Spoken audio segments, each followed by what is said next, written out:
RC15. Mr. Adams is here. Good morning. Morning, Jeff. Good morning. Good morning. I am Jeff Adams. I'm the Director of Technology, and I'm here to present RC15.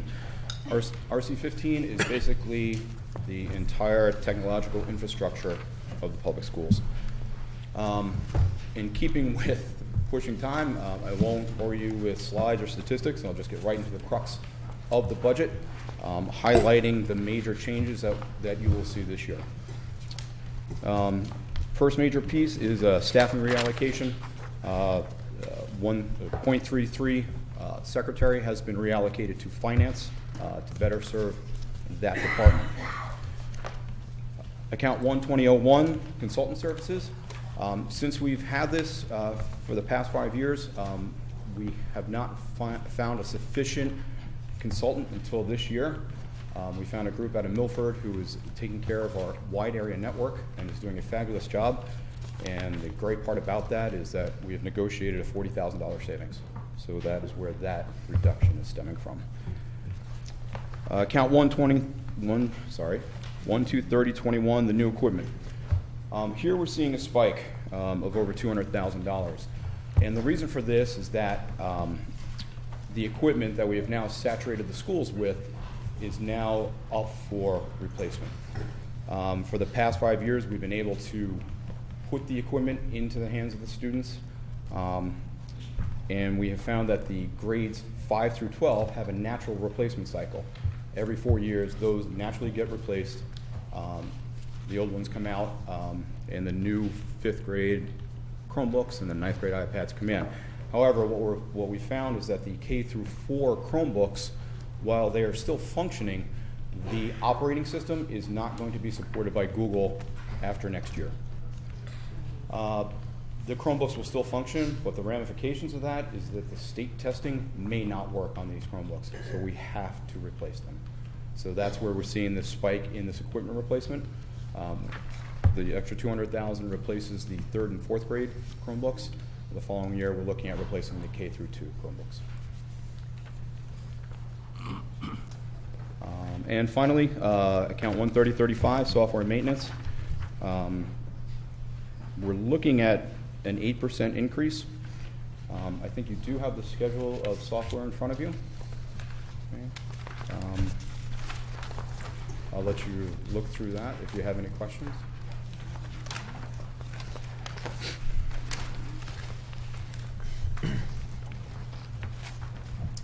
And other than that, there are no major changes to this budget. Board questions, Mrs. Stein.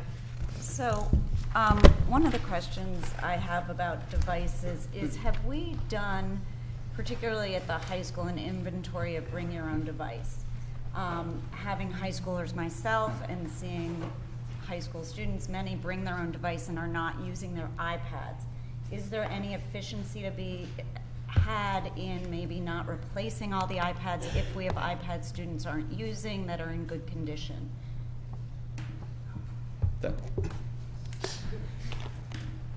I would almost push that, as Joan, She's Dr. right Lee, behind you. She came. Hey, She came there up she for is. support. I would push that over here from an infrastructure point of view. We track users. We don't track the devices. We do know that the devices are issued to the student. They log in. We see them. However, as far as use, yeah.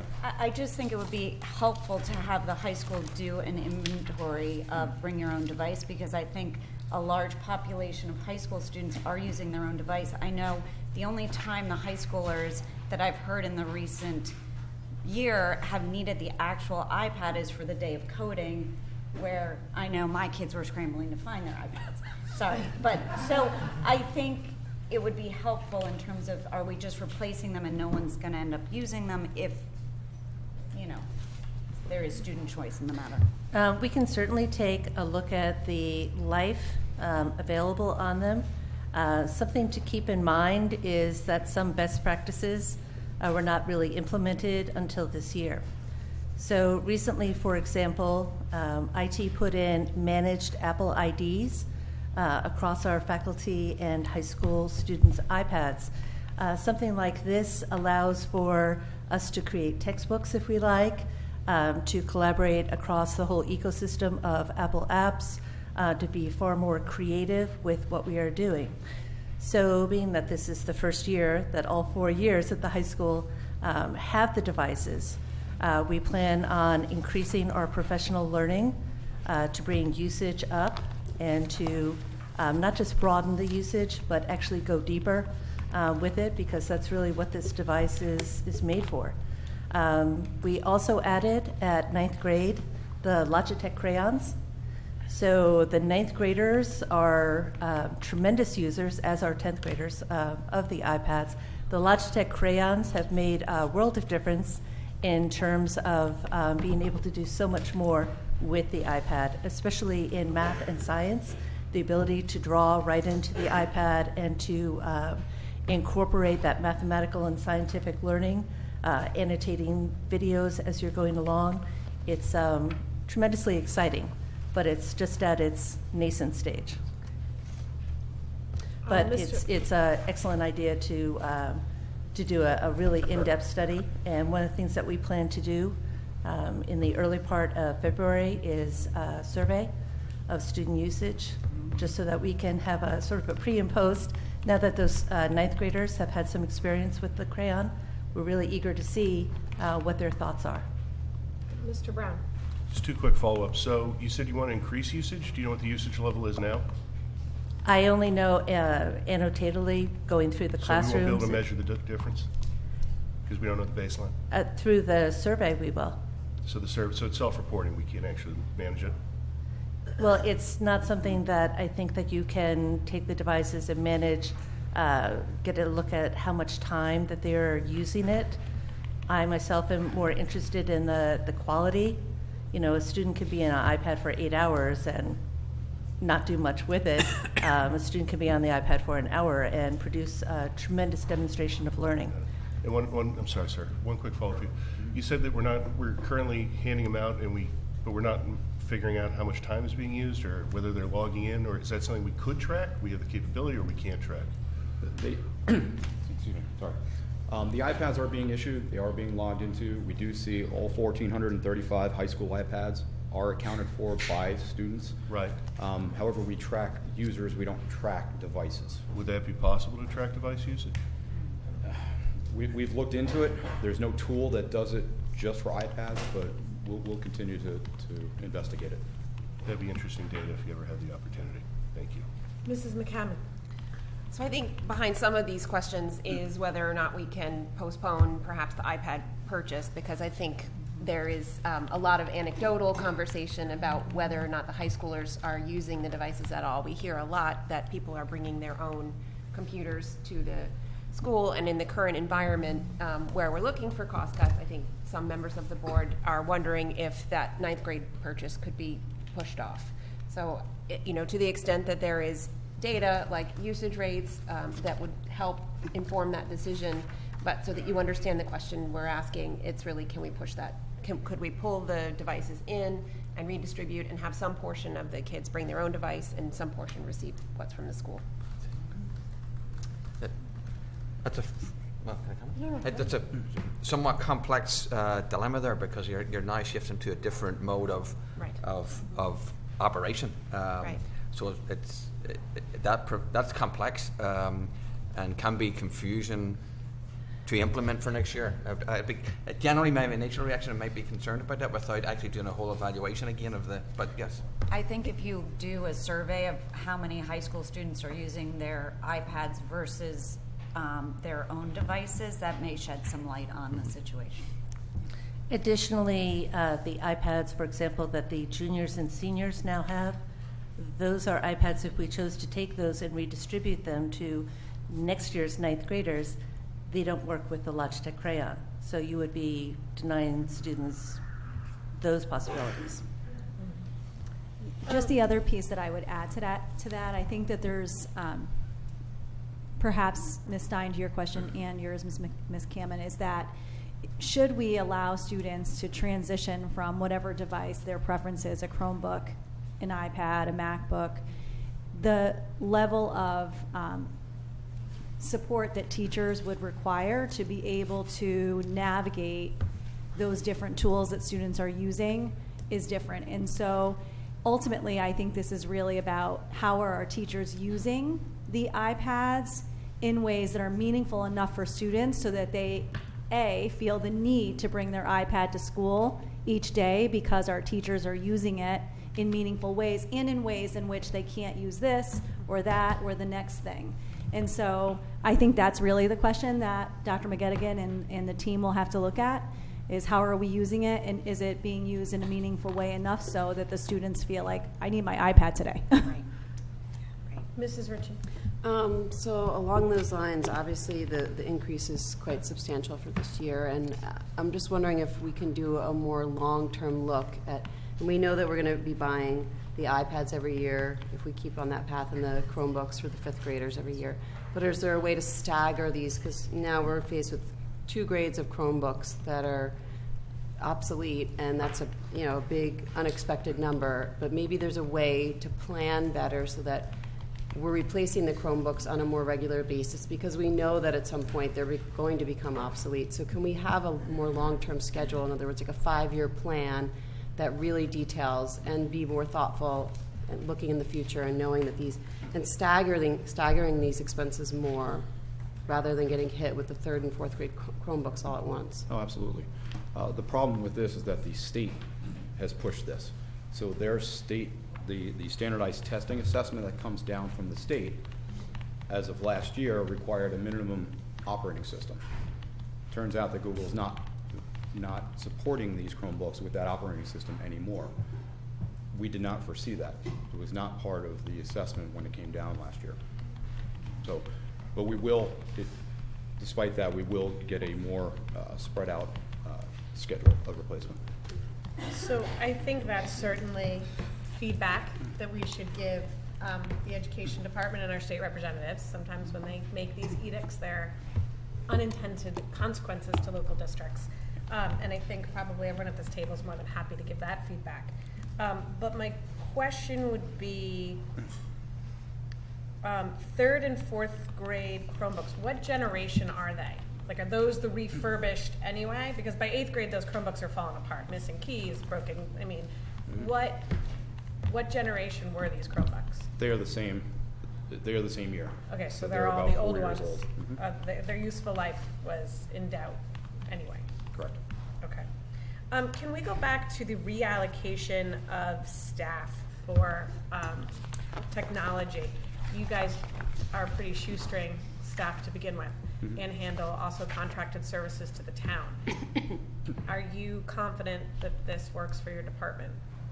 Yes, the person who was being reallocated was helping us when she could, but with her workload now, she has not been helping us as much. So we actually have done a move. We've moved our data manager back down to our group, so she will now be doing a lot of the phone call answering and administrative work that we need help with. Okay. And then how about, we've all experienced on our email lots of hits of phishing and scamming and cybersecurity. Do you feel confident with your systems and or any funding for systems to make sure the district is in a good position? Yes, absolutely. We're looking at right now making a change over the summer, which will not have any financial impact. That will add to our archiving abilities as well as our mail security abilities, and there will be no financial impact whatsoever. Okay, we'll look forward to hearing about that.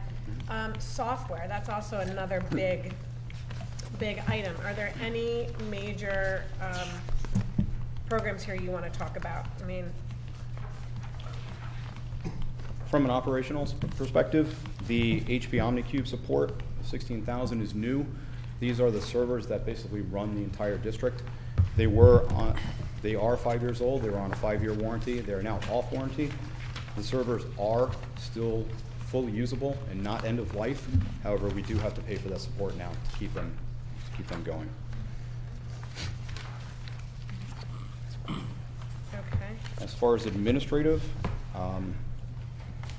Dr. Silva, would you like to talk about the data collection and TEPL system? Sure. So the TEPL replaces the teacher and administrator side of ProTracks.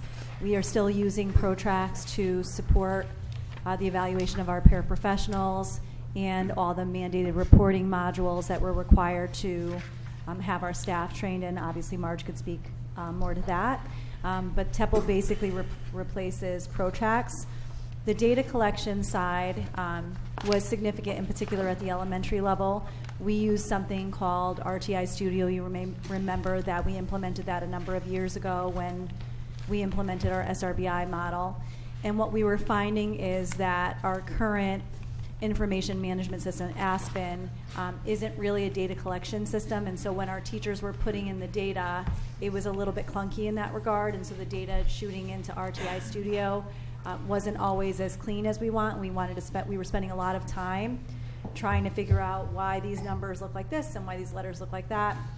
And so now our teachers are actually entering in their data into a component of RTI Studio so that we have easier reports and we can manage the data far quicker. Our teachers are very happy with it. This was our first year of piloting and implementation, and they gave it a go and have been incredibly happy with its user friendliness and our ability to grab the data very quickly. Board questions? Right here. Mr. Maroney? Yeah, in the superintendent's highlights, he talks about an improved network of wireless technology and infrastructure for students. I would assume that would be in here, and I'm struggling to find it. And what are we getting? Yes, actually, it's the last item in the equipment budget, the elementary routers. So we found an inefficiency at the elementary schools with the network. With the replacement of these routers, we will get a much more efficient network at the elementary schools. Does that extend across the board, computers, telephones, everything, or is that just Wi-Fi networking? No, that's everything. That's the backbone to everything. That answers some questions for later. Mrs. McCammon? So are you also looking at the high school, which I know in particular has a lot of dead spots for wireless Yes. and network? We actually, earlier this year, we did identify 11 dead spots at the high school and have put in access points there. We are doing another survey again come this month to see what's left. And then lastly, in terms of user friendliness, we hear lots about Aspen and lack of user friendliness. Is that still, and it sounds like even teachers are having problems with it. Is Aspen still? So we are, actually, it's not really impacting the budget, but it is part of the yearly plan to review to review Aspen and with the potential of honestly, with the potential of looking at this point going to PowerSchool as a student service provider, potentially. Okay. We'll look forward to hearing But more on that. we'd like to try and look at Aspen. At this point, with some feedback, doesn't seem to be serving us as well as it might or otherwise. So we're looking at that. Okay. If I just say, the staffing is part of a complex central services sort of reorganization. You'll have to sort of bear with us until we get to business and finance. But there's a reduction here, central services of a secretary, and the sort of this is part of the whole sort of picture, which will be explained just a wee bit later on. But it's also to serve special services and also the business office more efficiently. Okay, so my takeaway, although I'm sure there, sorry, Mr. Green. Just a quick question. The rental duplicators and copiers, the decrease there, is that just a continued savings in the centralization of duplicators and copiers, getting a better handle on leasing and ownership? So if you recall, at an earlier finance committee meeting, we did recommend a transfer for personal property taxes on those printers. So we did talk to the assessment office. They did say that they were going to take them off the rolls, the brandless roll. So we don't expect to have to pay personal property tax on those lease copiers, but that's what the decrease is. Thank you.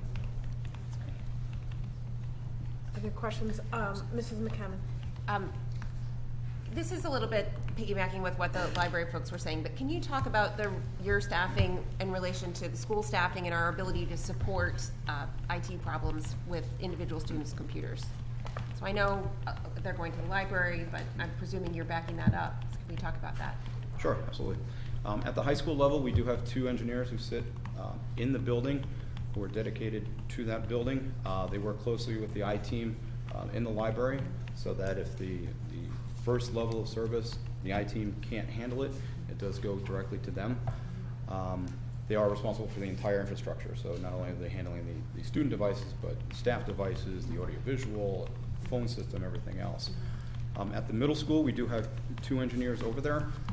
One is dedicated to the school. The second is our network manager, so he helps out when the first one is inundated with work. And at the elementary level, we are a little sparse.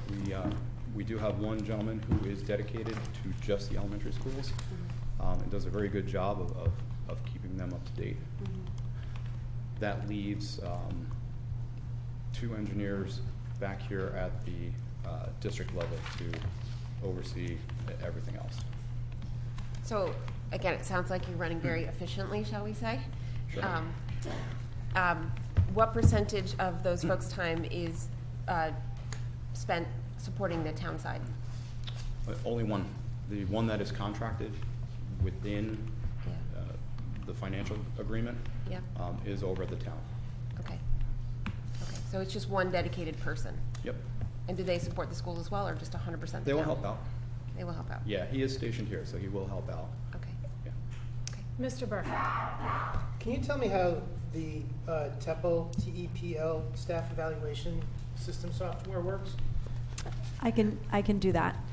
So you may remember that system was actually, originally we studied, we had ProTracks. We felt that it was incredibly time-consuming and clunky and not quite frankly not user-friendly. So we looked at establishing a committee. We studied an option our first year. It was probably 2 years ago. And we played with different tools, buttons to make a very simple process on both the administrator and the teacher side that also allowed for reminders and things like that structured within the system. So it truly is a homegrown system that we've created with the same organization that created RTI Studio, which we use incredibly consistently on the part of our, we use it in an incredibly consistent way on the part of our teachers and administrators. That system also speaks to RTI Studio, so when teachers are coming in and establishing their goals, they can pull their data right from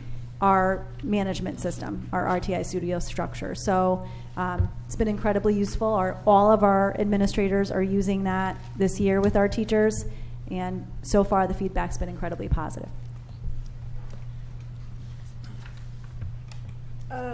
So what I'm taking away from this, Dr. McGettigan, if everyone remembers, is new to the district this year and implementing her vision. Jeff has been a stalwart of the district and has kept us up and running, but it sounds like what the board really needs to see, and I know this will be part of a larger plan, but given that it's a big budget initiative this year, is some more thoughts on, is this maintaining this year and what's coming, Mrs. Ritchie's request, kind of where we see we're going, because it will help us determine how best to allocate these funds, both short-term and long-term.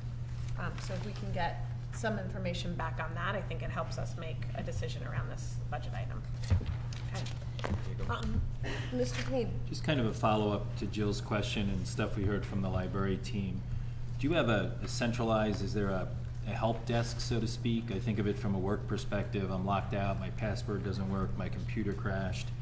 Do you track all of that stuff? You know, my Chromebook isn't charged, I need a charger. My iPad isn't charged, I need a charger. The screen is cracked, it's not working, I lock myself out. I mean, how do you, it seems like the kids can go to the library, they can look for one of your people, but how do you track all of that? Yes, we do. We do have a centralized help desk system that is based out of Central Services here. All calls or emails or forms do go into a centralized database, and then they're allocated out to the appropriate engineers. And they support the administration, the teachers, and everyone too? Correct. And where does that information go in terms of, I think of information I get from a call center, and you look at people that are kind of abusive of the system, that are constantly locking themselves out, constantly breaking their screens. Very lightly. And you're using that data to help educate these folks. We do. We absolutely do. We're in the midst of developing a knowledge base so that people can be self-sufficient with passwords, with phones, with any application that's out there. Thank you. Mr. Brown? Just a brief follow-up to that. If you're tracking, is there any correlation to breakdowns right before, say, an exam or certain students repetitively? I'd have to analyze that. Are we aware, is there any, might be an unfair question, so it is, are we aware, is there any state funding or state grants given the mandate for a new operating system? There were like, I don't know, to be honest with you, if Darien participated, but there was like 3 rounds of technology grants over the last 10 years or so, or 5 years maybe. I think the last one was about 4 years ago. But with the new requirements for operating system, nothing, just be on this operating system? I don't think they're gonna recognize that. Never hurts to ask, just making a note. Mr. Maroney? I think I forgot to ask this question during elementary school, but in review, the elementary school principals had asked for K-1 displays to help replace smartboards. Are we having difficulty having our technology talk to the smartboards or anything like that? And would an influx of a new display help the technology of today communicate with a different board? No, the reason for that request is because the smart boards that are out in K through 1 are outdated. They're probably about 10 to 12 years old, and they're starting to fail. But there is no issue with them functioning with the current software. Sorry, another follow-up to the survey that you are going to embark on. Is it also to teachers to see how they're finding the implementation of this? I mean, student implementation, but how useful teachers are finding this Right. It will as a always tool? be to the entire community that uses it. Okay. So it will be a survey for faculty and a survey for students. Okay. Thank you. Yeah, we also just recently did one for professional learning for faculty, and we're about to send out a second one because we always want to put the best tools in their hands that are practical, where they can attend some professional learning and have a takeaway that they can implement the very next day. So that's been a shift in professional learning for this year. Before it was here's a new tool, here's a new app, but this instead is very practical. Here's how we use it in social studies, here's how we can use it in math, here's your takeaway for this. So we're eager to put that in place and see if that increases usage rates and increases using the iPads more deeply, for example. Great, thank you. I saw a hand. Oh, Mrs. McCammon. Just to beat a dead horse, I would really value, I think, some programmatic conversation. I know you haven't been here very long, and I know this is a budget conversation, but fundamentally what we're hearing across the board from parents is that kids aren't using the iPads. So I would just say, I think for that budget line item to go through, you're going to have to really defend it. So I'd like to understand what programmatic changes you're making and that you're clear on what's happening now, not because we fundamentally disagree, but from what we're hearing, most kids are not using the iPads. And So I may put a small caveat on that. I don't know that we have any evidence that most kids aren't using or that kids aren't using. I think we've don't have all any heard evidence. instances Right. of it. And so we've made this investment over the years. I think what we have is anecdotal information. What we're looking for is just some analysis and metrics on usage rather than any broad statement either way. well, and I think where we are today may be different than where we would be in 6 months with the work that you're doing. So I think we also need to understand changes in any work you might be doing, because today's analysis may not reflect if you've got some changes so both would be valuable. Yeah, Please. Agreed. Mr. Burke. I agree that the data point would be extremely useful. To the extent that our conversations about budget hinge on getting that data point, I don't know that we have any information that that's even obtainable. I think what I heard from the staff is that they're not aware of a way to track right now who's using or how much a kid is using that iPad. And I think a survey might not necessarily be, accurate. go and ask one of my twins, how much are you using that thing? And, you know, I wouldn't necessarily be completely confident in their answer, though I trust myself very much. But I'm just saying, I think it's an extremely useful data point. I don't know what the ability is to obtain it. Yeah, I think we're really in an inflection point under new leadership, which is great. What we're just trying to understand is if what we're doing is triaging this year so that we can move forward, we'd like to understand what moment in time we're in, what the look is in the future, and then we have to make a decision on that. Mr. Cini. I think the term best practices was used earlier, and tell us the best practices that you'll be implementing over the next 6 months to make us confident in supporting this budget line. And I think that's what we're saying. Thank you. Great, thank you.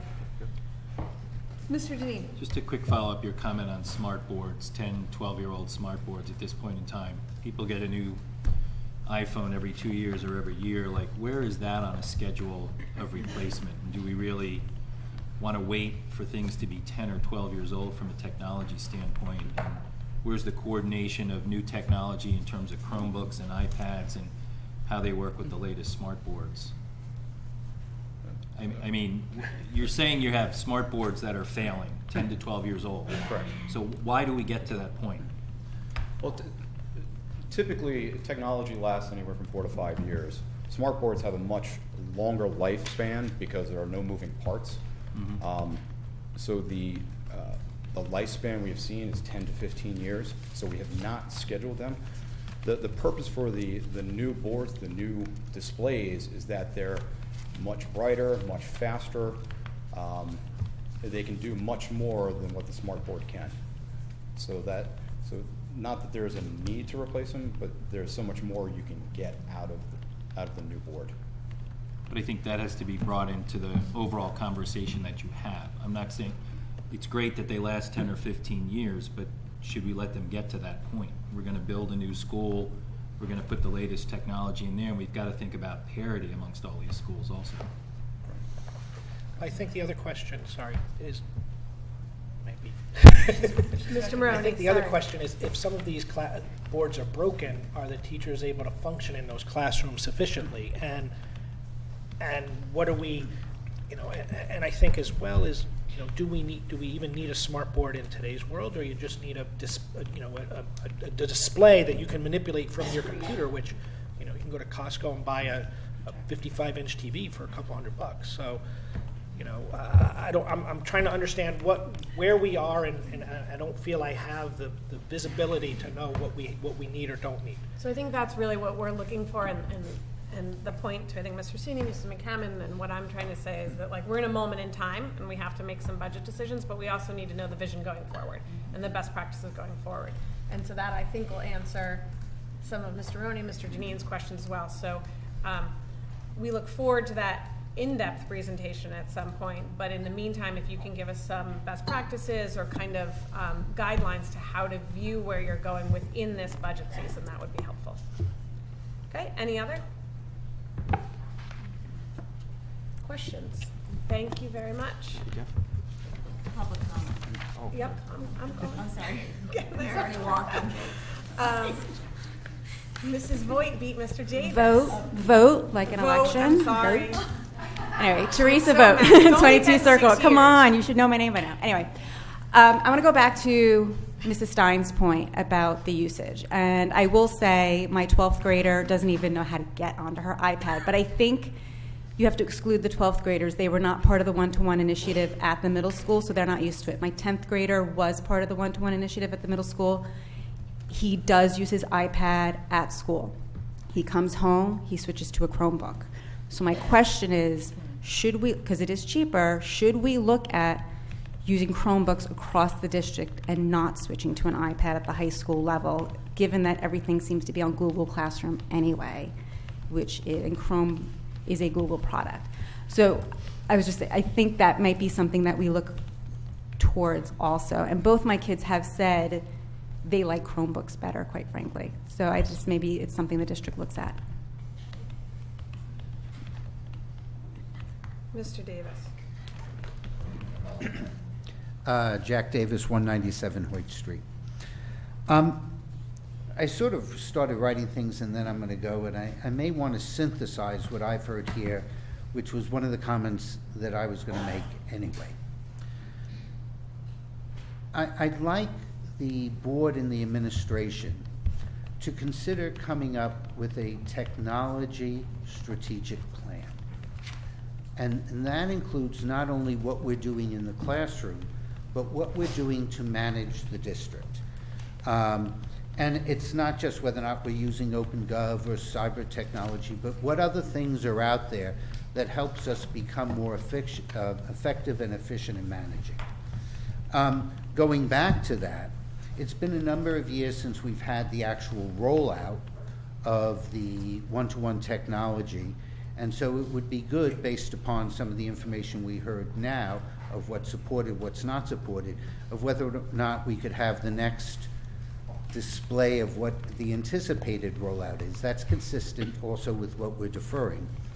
And lastly, and I hate to just give more work, but I love the appendix, which had all the software here. But from my own, if I was managing, I'd also like to know when we implemented it, when our anticipated, what generation it is, when we anticipate that this is not going to be supported anymore, and whether or not it's something that we want to look at to see if we should be replacing. And I think that all comes together in a total strategic plan looking at it. Probably, and I know it will not be done in time for this budget, but it definitely has an impact on future budgets and some of the decisions you might be making.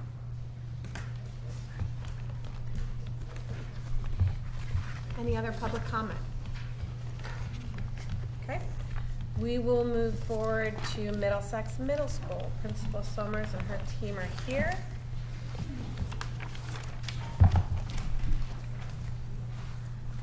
Good morning, Shelley. Good morning. Good morning. I'm not asking for a guidance counselor. We don't anticipate many changes. Our enrollment is held pretty steady. The projected enrollment's down 14 students due to the teacher's contract. There will be some savings there as teachers can now teach 5 classes.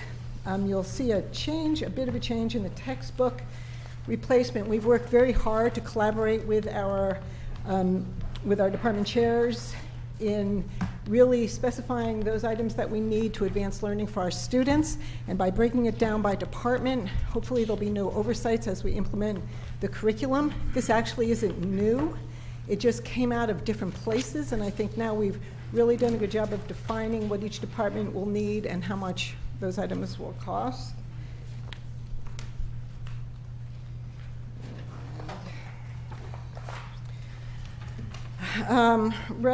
Things are pretty much the same with reference periodicals. Obviously, many things are online now, so we don't have we have a reduction in periodicals. Professional development, we broke down by department as well, and as we did for the dues and memberships. Mrs. Stein? So can you just talk a little about professional development? Last year we had a conversation and we talked about the formula being approximately $75 a staff member. Now we're going to a different system where it's by department. Can you just talk a little bit about that? And for instance, if there are teachers in other departments beneath ED, how is that handled? So I think I want to say that there's still a building professional development, that I still have that account so that I can send people to where they need to be. But this is very specific about those conferences that really target those needs. Other questions on middle school? Last year we also had, and I think it'll come up in curriculum as well, lots of conversation around world language at the middle school and really building that program. You feel that both on textbook replacement and on PD, that's sufficient within what the middle school can do? I do. I think we spent a good bit of time aligning that curriculum with that of the high school so that there's a good sequence of learning and a real clear picture of where students will go once they select their high school courses. That's been really a big thrust of Ms. Mauricio and working with us. I think this is exactly what they need, they've specified. Okay. Any other, I have more questions, if no one else does. Can you talk a little bit about the size of the middle school, how you're confident in class size and staffing and systems? You know, it's always a surprise to me that we get a real surge of enrollment right around this time. So even though it's 14 students down is the projected, I would say it will probably be steady because we lose some, we get some, even accounting for students who opt for private school or whatever, but they were right on target this year in allowing us to keep our class sizes at where they are. And I think that will be the case next year. I don't anticipate, even with that summertime boost, that it will be any significant increase. Any other middle school questions? Lastly, I would just say to the administration, in both elementary and Middlesex, we haven't seen any, and I'm assuming in high school, because I haven't heard any, we haven't seen any major educational initiatives this year. Is that correct? They're on the horizon? Well, for the middle school, you're looking at, again, the continuation of some things. You've got Project Leads Away. You're looking at the exploratory model at the middle school of redesigning that. I have certain personal sort of wishes to look at, and that might include foreign language at the middle school and so on, but that's not just right for this particular budget. But those are some of the continuation of the initiatives that are being supported. There may be others, but those are the ones that come to mind immediately. And if I may add, for the past 2 years, we have introduced a number of initiatives, including the Project Lead the Way, Digital Portfolio, Capstone, and I think that we have those things that are really moving forward, and the feeling was that let's really get those as part of the fabric of the school before we add other initiatives, because there has been huge growth and change in what we introduced. Ms. Ackman, just to echo what Principal Somers just said, is our district has had a lot of shifts over the past 5 years. Middle school next year is going to have a new quote-unquote math program. There'll be professional learning as a result of that. Where we end up with the exploratory model, for sure. At the high school, we're looking at our placement structures.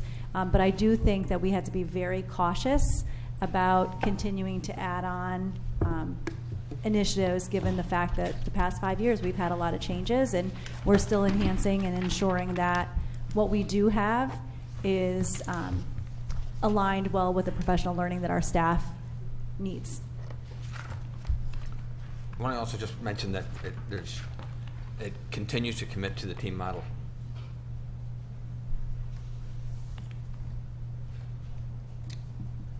I'm also going to ask Duke's questions on substitute teachers. You guys, I love seeing a 0% increase, and you're comfortable with that? Your numbers have been one of the schools that remains fairly stable, so you're comfortable with a 0% there. Well, I would like there to be none, but I guess I won't be granted that way. All right, thank you. Any public comment on middle school?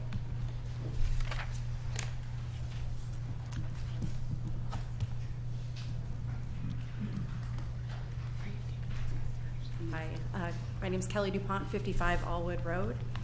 My question is, there was a comment and then question. No psychologist listed in the MMS budget. And so my question is, has there been an increase in mental health services for students with 504s and other issues, perhaps concussions? That would be an example. And if so, how's it being tracked? Hi, I'm Clara Sartori. I live at 161 Old Kings Highway South. I have a question about page 65, account 22002. It says that previously parents paid for textbook replacements, which surprises me. And I wonder what the rationale is for moving to have the departments pay for them going forward. Yeah, do you want to, because that happened a couple of years ago. Yeah, that Just a did. quick factual Several years answer. ago, we learned actually from a member of the board that our students who are using trade books, for example, your traditional, Catcher in the Rye type of book, that parents were being asked to purchase those books because our students were annotating them as a result of the change in our instructional model. When we learned that, we made the shift to the district purchasing those books, but it is an ongoing consumable, let's just say, that one might not have assumed was a consumable, but it actually is because our students write in it and we don't pass those down. Yeah, that had been happening for a number of years. The change to the district buying them happened about 2 years ago. Okay. It's So, not a new so change. going forward, you want the district to pay for them because they're consumable? The district has been paying them for the last 2 or 3 years. Yeah, okay, thank you. Sorry, quick factual answer.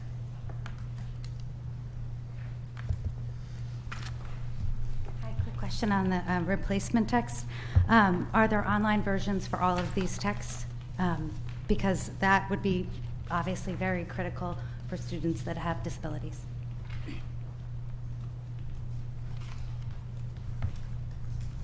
Any other public comment? Seeing none, we will welcome the high Thank you. school. Nice day. Thank you. Thank you, Middlesex team and Mrs. Summers.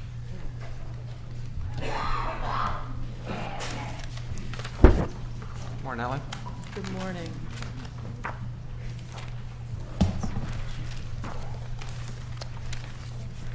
Good morning, everyone. Thank you. It's an opportunity for us always to begin with a thank you. Thank you to the Board of Education for supporting our high school and all the wonderful things that go on at DHS and our community, our DHSBA, our faculty for their hard work in preparing our students for following their dreams after high school. So if we hit the major changes here in the projected budget, enrollment for next year, actually enrollment for this year is exactly the number that was predicted at this time last year of 1407. I don't remember that ever happening before. And next year we're predicted to be at 1395, so that's a reduction of 12 students over the 4 grades. We would expect that the FTE that we have in place at the high school now will meet the needs of our students as it does presently and maintain class sizes. In terms of notable changes in the different lines, 22002, the textbook replacement line, has seen a reduction of almost $5,000. That's in fact due to recent purchases of new textbooks over the last few years in major subject areas. And so our textbooks are newer and fewer replacements are necessary right now, as well as online textbooks that don't undergo wear and tear and have to be replaced. 22003, there's also a $4,000 reduction. Consumable texts are just not as much requested by our departments at this point. These are the technology, having the iPad in the building, and the opportunities for students to have online access to materials has really reduced the need for consumable work. 24009, science teaching supplies, a slight increase of $500 there. As you imagine, the cost of the science supplies continues to go up each year, the shipping of those items. Laboratory materials are essential to a vibrant science program, and that increase is necessary to keep that vibrant program going. Another slight increase in graduation expenses. That has to do with the rental fees and diploma covers and all the things that are a part of our celebration at the end of the year for our seniors. Dues and memberships, 25026, also has an increase of $1,000. These are memberships like CAS, CIAC, NEASC. These are pretty expensive memberships that we have, along with the professional organizations for our faculty. In terms of new science equipment, there's a request for $5,000 for temperature probes and other vernier probes for both biology courses and chemistry courses for next year. As I was preparing for today, I was thinking about my physics as a student, and even as a beginning physics teacher, running those ticker tapes through. I don't know if anyone remembers those. As the cart got pulled, it was burning a little hole in the paper, and then you're measuring the. You have to have taken physics to appreciate this, but the point is that right now, I mean, this is where the technology changes things, right? This is where it hits the road. It's not really writing the paper. It's where the probe is wireless in the classroom, the data is being taken live, the graph is coming up on the iPad, and students are able to jump right into the analysis, right? It's not about counting the dots, making the graph, talking about it 3 days later. It's right there in front of them, and the data is accurate data.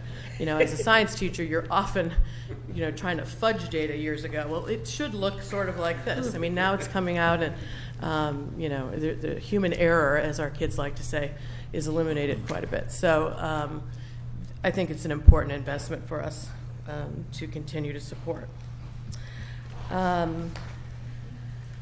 That's all that's new, except for the changes in the staffing that I think you've seen already through Dr. Badley's presentation of the one secretary at the high school and one paraprofessional at the high school. Board questions. Mr. Burke. We had this question with the elementary school with the increase in the police and fire services. Is that are there more events anticipated, or is it an increase that we're having to pay for that service?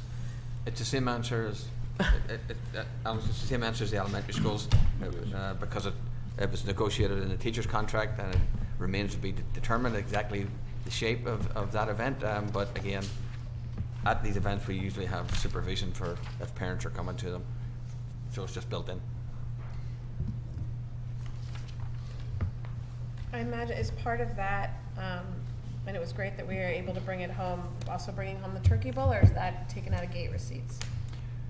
The turkey bowl, since it's not going to be at home next year, is not in this one. in this But one. going forward, like any new more events, athletic-wise, are we taking those out of gate receipts, or are we putting them in the budget? Well, I think that's still to be determined, to be honest with you. That's fine. Any other high school questions, Mr. Janine? I have to ask, I'll beat Tara to it on the middle school this time, but are you comfortable with the substitute teacher budget? It was quite a spike up from 17 to 18 to 19. We're leaving them flat. I think we've, you know, gotten a message out there about absenteeism and stuff like that. What's your thought on how that's going this year? You know, I haven't taken the data for the first half of the year, but my sense is that we have an improved attendance for our teachers, for sure. Thank you. So I will follow up with Mr. Janine, because this has become both of our issue. $92,000, I would hope that we can hold still on that. That's almost an entire basis point on the budget. At one school, we're at 21,000 so far this year. Okay, so I'm glad that we're holding that flat this year. I'd be upset to see something different. Any other questions? Just to follow up on that, Rich, I think you talked about seasonality.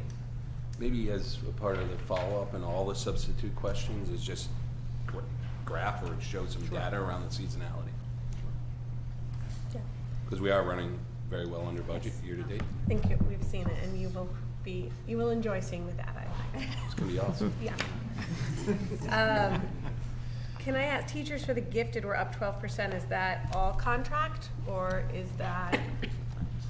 So it's in part, the current budget that we're in now had double the FTE, so there's one extra section. We did make a reclassification, so about half of it is just step movement and GWI. The other half is the first payroll in August. A portion of it got coded to an English account and hasn't been journal entry back to gifted. So it's an accounting, okay. So I'll ask the unpopular question about IDEA at the high school in one section. What are we projecting for next year and the budgetary impact? Are we studying it going forward? Actually, so we continue to offer the Achievers program at the high school. As you know, this year's enrollment was lower. We don't know yet how many students will enroll at the high school for next school year. Based off of that enrollment projection, it has been the decision to continue even with very small numbers up till now. So it really will be at the discretion of the board if for some reason we wanted to make that shift. But as of now, even with small numbers, we run one less section as we did this year, but it has not been an area of which we would make a decision to cut. Okay, Mrs. Stein. So can we add to our deferral schedule what that would be in dollars if we didn't run that one section this year, what the budgetary impact would be, so we can see? If we didn't run any, let's say we had one section, or Well, if we how had many two. staff, if you didn't have idea. What's the cost of the What's the So it's a cost? point. It's a point It's a two point of two. a staff Okay. member. So I would just add that to the sheet. Okay. I guess my question, Mrs. Dunn, is when you are doing classes, do you have thresholds for which you do or you don't run a class? Achievers might be slightly different because it's a different category of children, and I understand that, but like, pick any class. I'm going to pick computer science because it was over-enrolled, so I'm not picking on Right. anyone. If they But were let's say over- an AP French, Yeah. and you have 6 students who are now staying with the program. I think in these kinds of situations, our practice has been to try to sustain what we've sort of promised. If you started out along the French route and you've been in honors French and you want to pursue your final culminating course, we have felt that we want to support that class. For our accelerated math students who, were in multivariable calculus who, wouldn't have had that opportunity, we might have run a class with 5 in that situation. I think the IDEA Achievers course fits into that category, as programmatically we have held it as a 9th grade final culminating course. So I think that would have to be a conversation that includes all those stakeholders to say, do we culminate in 8th grade? Is that where we stop? This is the lowest we've had. We had 2 sections last year. The teacher who's teaching it now had 0.4 assignments. So it is it's a choice for students to pursue. And How so about on the other end? I guess my question is more general across the high school in terms of an elective. When would we not run a course if there's student interest? 3 students, 10 students? usually the 12 is the number that we're looking for in a typical elective, because we expect in the early registration process that once schedules start to get straightened out, we may have students that will fit into that class, and it will increase from there. If you start out with let's say in April, when we're starting to kind of really dig into the schedule, and we only have 9 students who registered for a class, that's not a class we would include going forward, unless it's one of these classes where we've really kind of committed to a programmatic future. Yeah. I think at the high school, with the example of that 9th grade class, the Achievers, I think one of the premises we had, principles in building the budget administratively, was to protect the programming that kids and adults and parents and board members are expecting to see protected, right, with no major surprises. It doesn't mean to say at any given time that any particular function program can't be looked at, but it's a wee bit like the technology. To be sitting talking about really looking at changing the premise of what was already built, it needs to be done in a thoughtful and timely way, perhaps outside the budget process a little bit, but that was, we basically wanted to keep all the programs in place and protect those.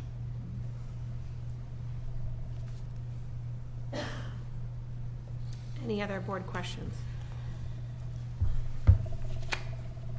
Well, with that, thank you, Mrs. Dunn. Is there any public comment on the high school?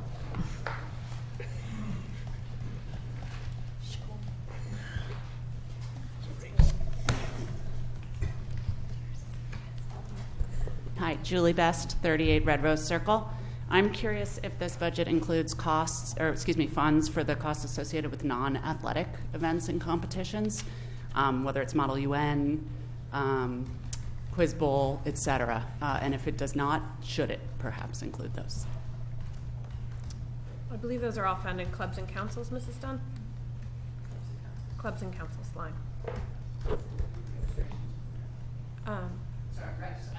We're looking for registrations for events.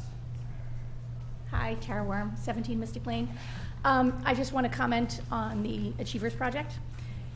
Before we look at getting rid of it, oftentimes there's problems with scheduling for those children. A lot of the children that want to do the Achievers Project, they're also in band or what have you. And year after year, there's issues with kids being able to fit it into their schedule because there's only certain opportunities. So before we get rid of it, might want to look at what the problem is with scheduling and why aren't we looking at how we can make this work for the children opposed to having them not take it when they really want to.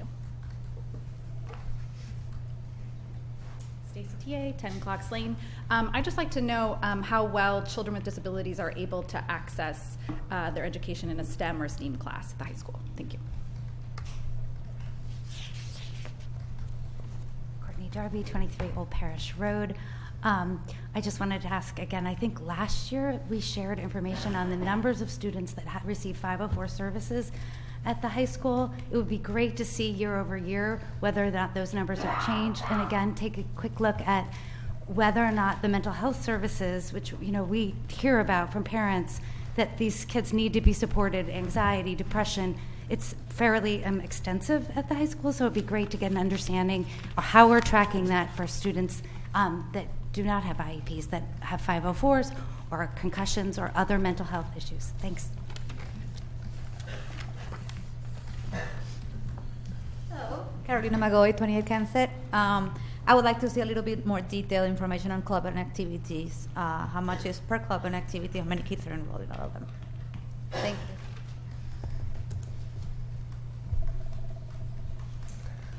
Hi, I'm Clara Sartori, and I live at 161 Old Kings Highway South. Regarding your discussion about the IDEA program, the gifted program, I wonder if you get any feedback from the administration or the students about whether it's important to take the class in 9th grade, because that would be on the student's transcript, whereas if it were to end in 8th grade or the student did not take the 9th grade program, when they submit their transcripts to college, it would not be a part of it. So I'd be interested in whether there's any feedback from the users about that. Thank you.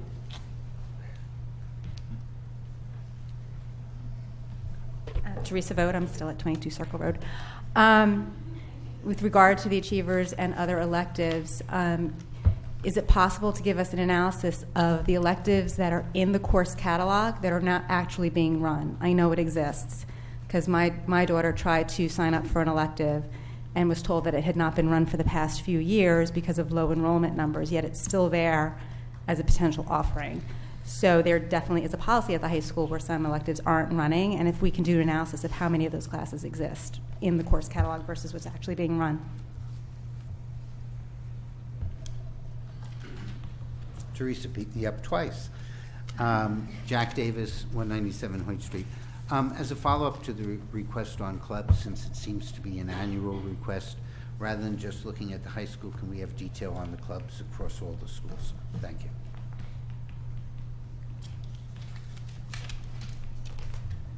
Any other public comment?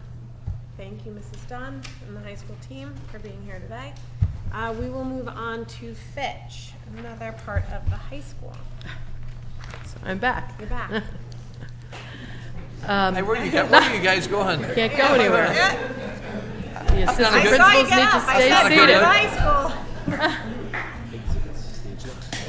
school. So I am very proud to report that we are in the middle of year 3 with Fitch Academy, and welcome Dennis Cabrera here, who's now the lead teacher at Fitch.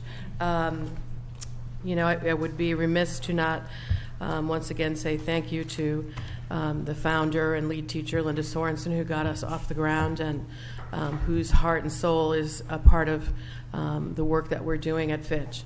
And congratulate Dennis for being able to take that and transition it, that foundation that was set, and has created and continued a loving and supportive environment for our students in a very exciting academic environment as well.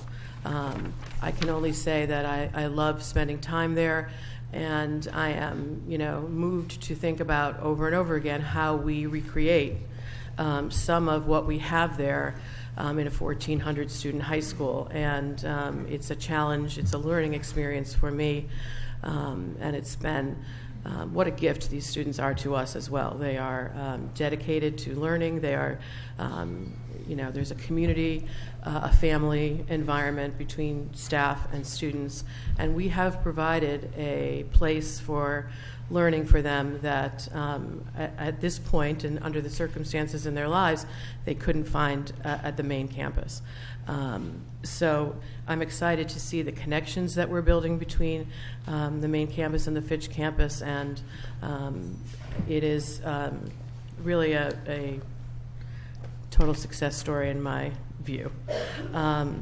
So we are right now 21 students who are full-time attending Fitch. We have 2 students about to join for this semester, this coming semester. So we will be at 23. Our set number that we've set as a goal is 24 maximum students at Fitch. So we are pretty close to that number at this point. We have a distribution that's heavier on the 11th and 12th grade. And so we would expect that our seniors will, as they have in the last 2 years, move forward onto their pathways, and that will open spaces again for next year. And we're excited about what the future can bring for Fitch. We expect that the FTE requirements would be the same as they are now, so there's no increase there. And you see the details about the rental fee and so forth as part of that budget. Questions? Mr. Burke? Number one, now that you've been in that space for a little over a year, are we happy with this space? And just out of curiosity, when does the lease come up again? I think it was 5 years, so I think we're in year 3 right now. Okay. And I think we're very happy with the space. Dennis would, for 24 students, it's perfect. If we were ever to think about, growing into a larger setting, I think we would need more space. But it functions very well to run 2 classrooms simultaneously.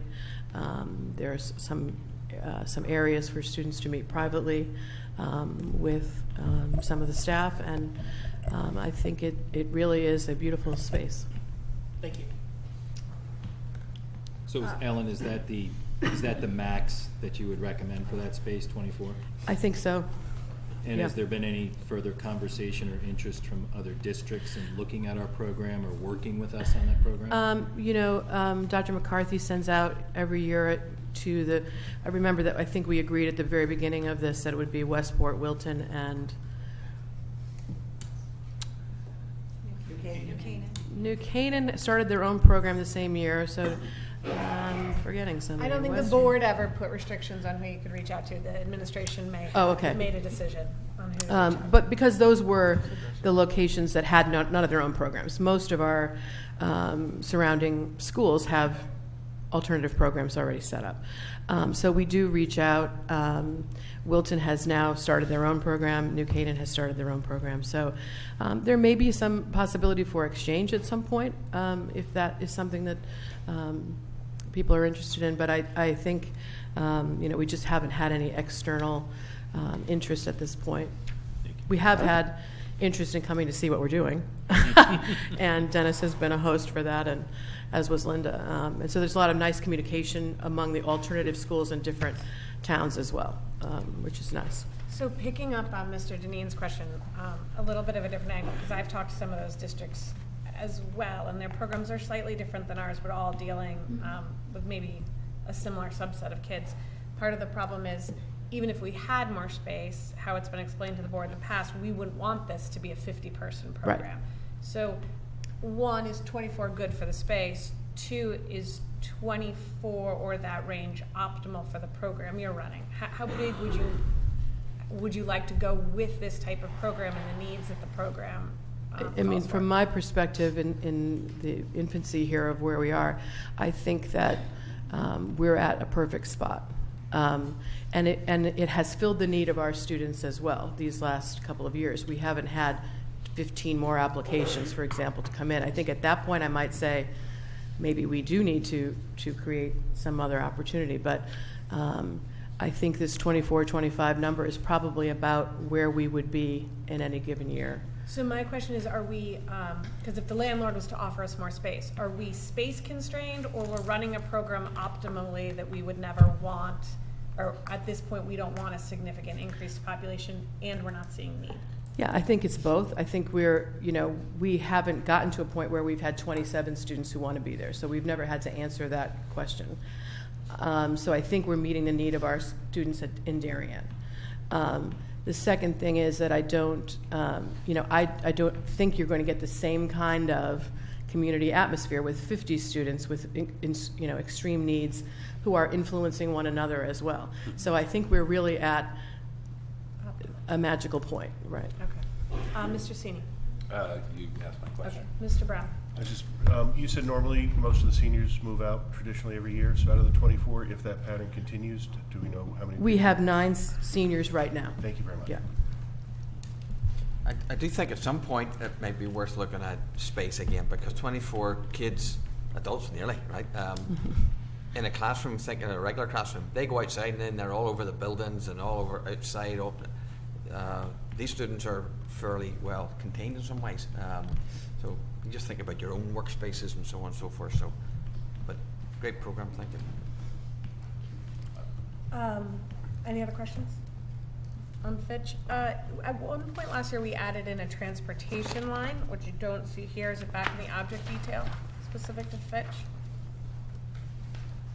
So the transportation for Fitch isn't fixed. It's in RC 25. Okay. It's All right, and then at one point, the board had also, I know we're not receiving it now, added into this an outside tuition line. Should that occur?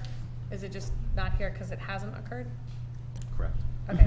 Typically, we left that in only to allow for the fact it's the one area in the district that we actually accept outside tuition. And it sounds like we haven't had a need yet, but that possibility still exists based on enrollment. Okay. Any other board questions? All right. Thank you very much. Thank you. Is there any public comment or question regarding Fitch?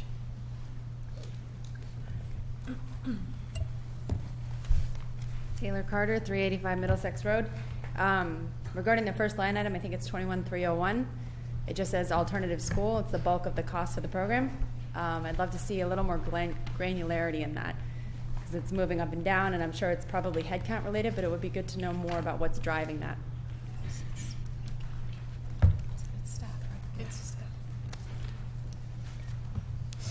Hi, Jamie Zanuck at 15 Holmes Court. This may be more of a question for Shirley Klein, but are all of the mental health expenses for Fitch located in RC 24?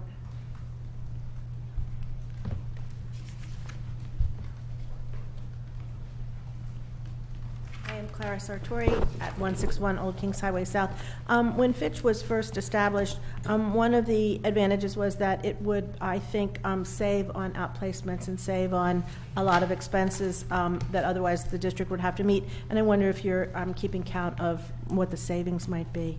It sounds like it's a great program, but I wondered if it is also resulting in savings in outplacement costs. Thank you.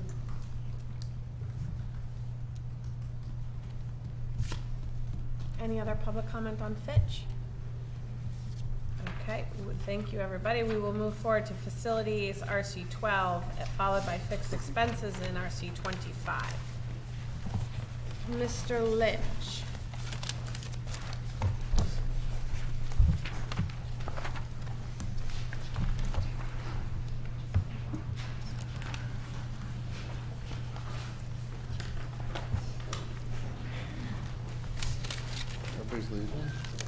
Sorry, Michael. You emptied the place. I know. Notice? I have that effect. You gotta see me at weddings. You're all and bored parties. by fixing fences. So, the first time at one of these hearings, I get to say good morning. That's amazing. We're being very efficient. I like it. I like It's a hearing. My RC12 budget this year is pretty much a rollover budget. The only eye-popping items is that the clerical staff is going to 0.5 for you to share it with the finance department. So that's a decrease. There's two numbers in there. They are my two of my largest budget numbers. One is the refuse and recycling. We're bidding that this year. And the other is contract janitorial services. We're bidding that. So those numbers are based on previous years. We don't know where the number this year is going to fall. Our line item for the contracted custodial maintenance is going up because the hourly wage is going up. But the line item, our budget line isn't going up, but we're expecting our expense for that to go up. We have other things that are in that budget line. And the only other item that's really gone up is uniforms. We had lowered that amount for this year's budget, and we put it back up to its previous number because we lowered it too much. And we're continuing with our environmental testing. We have radon coming up this year. We're continuing with our security. There's money there to maintain our cameras and expand them slightly. In the capital budget, there's a large expansion at the middle school plan for this security camera system. I'll get to that in a minute. That's pretty much it for RC12. Board questions. Mrs. McCammon. I looked back at our budget versus our actual spend in maintenance, and there's a fairly big difference, for the past 3 years. And we budgeted sort of in line with how we traditionally budget. So I think one of the drivers is security. So I would love to just see, and we've talked about this, security pulled out, and I'd like to see kind of what our spend has been and then what the schedule is going forward so that we can understand how that has affected and will be affecting the budget going forward. And then just the question, is this, again, we're typically spending around $400,000 more every year, some of that being driven by security, but have we budgeted enough? A lot of it's coming out of improvement of sites and buildings. Okay, just so I understand, you want us to pull out security historically for the last few years? Historically, and then a schedule going forward too, Okay. just so we can see that as an initiative. Thank you. Okay. And then just more, then the second point is more a note that I know security has driven part of it, but we have funded this account a lot more than what we've actually budgeted. So I'm just noting that. I'd prefer to fund it up front if we need to. Okay. Other questions on maintenance? Mrs. Ritchie. For the inspections of the non-mechanical systems, you mentioned that the increase is because of the change out of the basketball backboards at home school. So the 15,000 increase, is that entirely that Yes. particular item? And is then that a one-time item, a non-recurring item, so we won't see that again next year? We won't. We did Hindley this year because we didn't have to do as many inspections. And a couple years ago, we had a similar situation. We were able to do Royal, and the inspections of homes last year showed the need to change out the backboards. So that's why it's there. So the other schools have been done. Oxbridge is not going to be it's going to be a brand new gym. Tokeneek's fairly new. The middle school and high school are in very good shape. So long answer is yes. Thank you. like a slight increase in spring, summer help? Are you just bringing on some more folks, or are there some specific things you want to accomplish over the summer? It's bringing on one or two more workers, but there's also a slight hourly increase in the wage. So are we finding that related to high school youth? Let me ask it this way. Are we finding a good balance for maintaining the campus with the combination of both regular high school use and community use? Or are you finding increased maintenance around community use? Are you finding that the fees we charge cover that? The fees charged for the field and community use, probably 85–90% of those fees cover use at the high school. And what we've been able to do is, where some of that money would be spent maintaining grass fields that are now artificial turf thanks to the DAF, we've been using some of that money to pay and have people specifically come in on the weekends, police the grounds, empty the garbage cans. That gets done. We used to do them Friday afternoon and then Monday morning. We now come in and do them Saturday morning and Sunday morning at the high school and the middle school.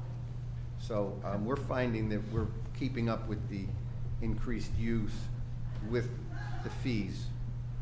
We are, yes. And we've also been able to increase over the last couple of years our grounds, care of grounds budget item. We've increased that as the revenue from field use has increased. Okay. So yes, we are keeping up. Marge, the uniform contractual increase, is that in the event, the unions wants to make sure in the event of need? Right, so we did add an outdoor jacket for the guys who are shoveling because they didn't feel safe, and we raised the price of the safety shoe a little bit to cover costs. And every year we go back, but I'm sorry, did I see a hand? You did, but yeah. Go ahead with yours first. Well, every year I know, and especially last year, we went back and forth between contractual custodial services and in-house custodial services. Do you feel like we're in a good spot with that, given the costs around each? I do. At the elementary schools, we only have one person on, after 7 o'clock in the evening. So, what would be any advantage contractually? If you had the contract cleaning we have being done, we have to supervise it. So it comes in at the high school and it saves us a good amount of FTEs. But we have very small staff at Middlesex, and we have one person at the elementary. So I don't see if we could increase that, but it is quite a cost savings. All right, Mr. Cini. So the revenue use of fields line item's going up $20,000, but the building rental's not going up. Could you just give us a sense of what's driving that increase in revenue? The building rental costs, we increased our income substantially in the last 2 years by going to the school dude program, where we actually, when someone uses the facilities, there's a prearranged price. They know there's no surprises, and once the event is over, there's a invoice generated and sent to them electronically, so they get billed immediately. And so we've tried to incorporate. We saw that wasn't a one-year wonder. It's increased 2 years in a row now, so we're increasing it in our grounds money so we can take care of the fields correctly. So have you seen usage increase, or it's just our collection has increased? Because I know for years It's been both. Yeah, sometimes It's been people weren't both. paying. And the invoices were there's delayed. there's more smaller groups of, like concentrated, like maybe 5 times a group will meet to do lacrosse, where that group didn't exist before, or they weren't part of our group that we would know were using our fields. So now they come through us. And maybe they did or did not exist. So there's quite a bit of that. We just had someone, another sports group that has come to our office last week. They said that this year they want to start another sports league for youth sports. So we're like, maybe we can accommodate you, maybe we can't. But you see, one of the things is they have to, when they come to use the space, they have to come to us with a roster and with insurance. We don't set aside space and waste everybody's time hoping somebody can get something done. They have to have those items before we will give them space. Thank you.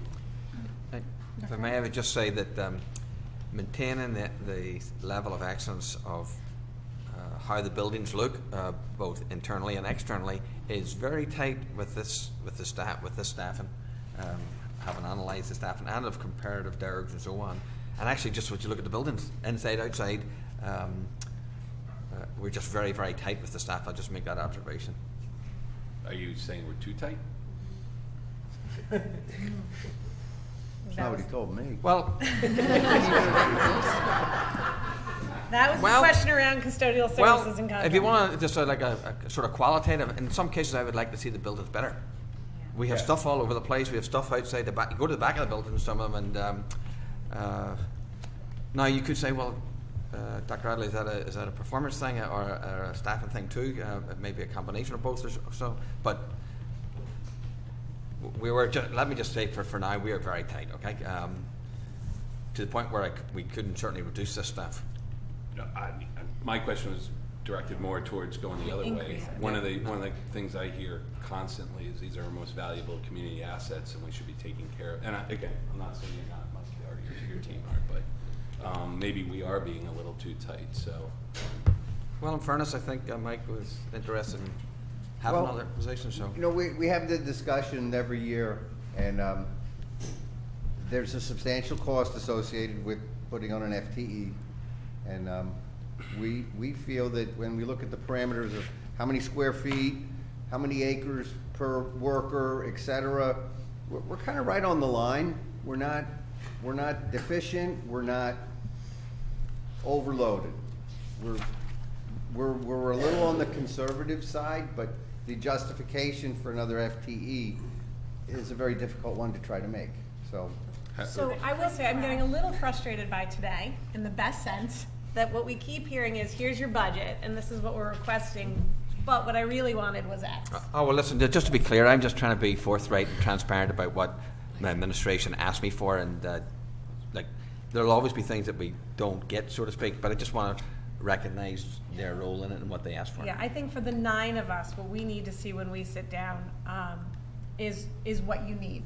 And if even if it's a borderline, that might be the list that Mrs. Stein's talking about, like a real borderline. And if it's going forward, that needs to be an administrative decision that you either bring forward or don't. Because we have heard, and I think Mike and his staff do an amazing job, but it's a small, tight, efficient staff. So if you need more staff, bring it to the board. Or outsourcing. Or outsourcing. That was the question around contracted janitorial services. Do we have enough, or do we need more? And this goes beyond against this board, because they are buildings owned by the town. So, you know, I think it could be a community conversation as well. Yeah. I saw 3 hands go up. Well, mine was, I would look at adding, not replacing what we have with contracted, but if we need more, what would be the cost to add more contracted services in, which we're not tied to as an FTE? Or either or, which is the more efficient? Mrs. McCown. So part of my bringing up the improvement of sites and improvement of buildings, the fact that our spend doesn't match, you know, our budget on a consistent basis is related to this. I think that overall, I would not argue for making any changes in this year's budget. We're tight enough, but I would like to see this in the 5-year projection, a look at how we maintain our buildings, what the right staffing levels are, and what the right funding is. So for going forward, and I actually think it's a good time to be thinking about going forward. So the budget is always, just to be clear though, right, I am asking what we need. Okay. Any other questions? All right. Mr. Lynch, thank you very much. Any want public? capital? We're Let's gonna- take questions Comments. on, public comment on facilities, and then we will move forward. Go far. Jack Davis, 197 Hoyt Street. I'd like a little clarification on air conditioner repairs. I mean, we just put Air conditioning repairs. We just put in a bunch of new ones. It looks like we're spending a lot of money, $100,000 a year. So I'm curious, based upon where we're allocating this, whether or not it's not time, based upon what a new air conditioning unit costs, to buy one and to thereby reduce repairs. So is this contractual maintenance? Is this we're actually buying new ones? By building, a little bit more explanation on this would be helpful in understanding that line item.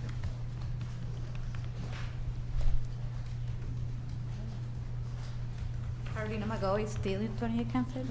I want to say that I appreciate Dr. Adley's comment about the transparency that he's bringing and a request from the administration that has been set to the board, because I recall last year when we were all so surprised about the psychologists and we were like, we've never heard about psychologists. So I appreciate you being transparent with all of us and saying this is what they have requested, and even though you're asking for what you want and you need, there's still a need there for some other stuff. So I appreciate that. Thank you. Teresa Vogt, 22 Circle Road. It's small, but it's just a question that popped in my head when you talked about emptying the garbage cans throughout the weekend. Are we recouping any cost to that from youth sports, given they're the ones generating the garbage on the weekends for the most part?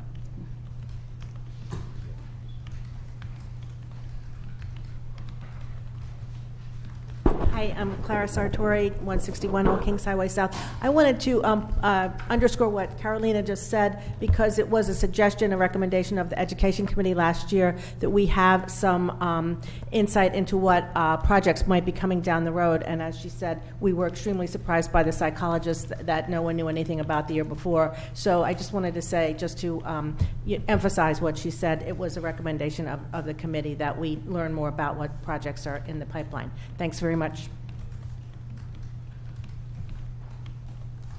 Any other public comment? All right, we will move forward to fixed expenses, RC 25.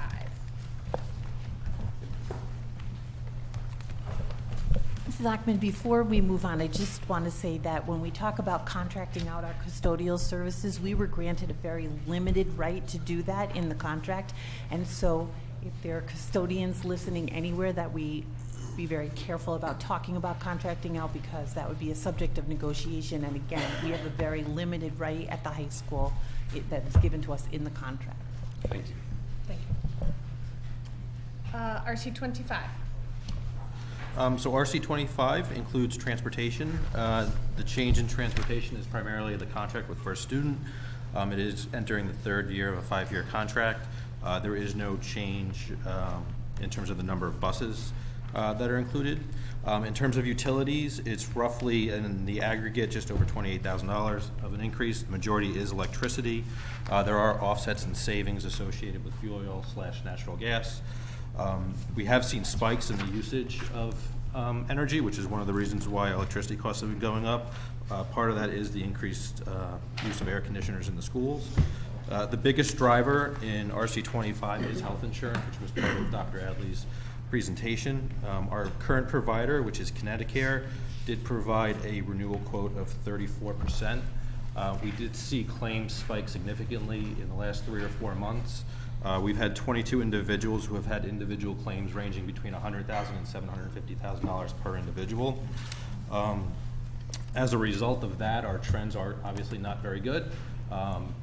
Connecticut has issued significant rate hikes upon other municipalities who happen to have Connecticut. It's likely that you'll see a big shift from individuals who are currently on Connecticut throughout the state to other plans. Within the budget, we did include the state partnership plan as the current rates. One of the things that's important to know about the state partnership plan, it is running a deficit at the state level.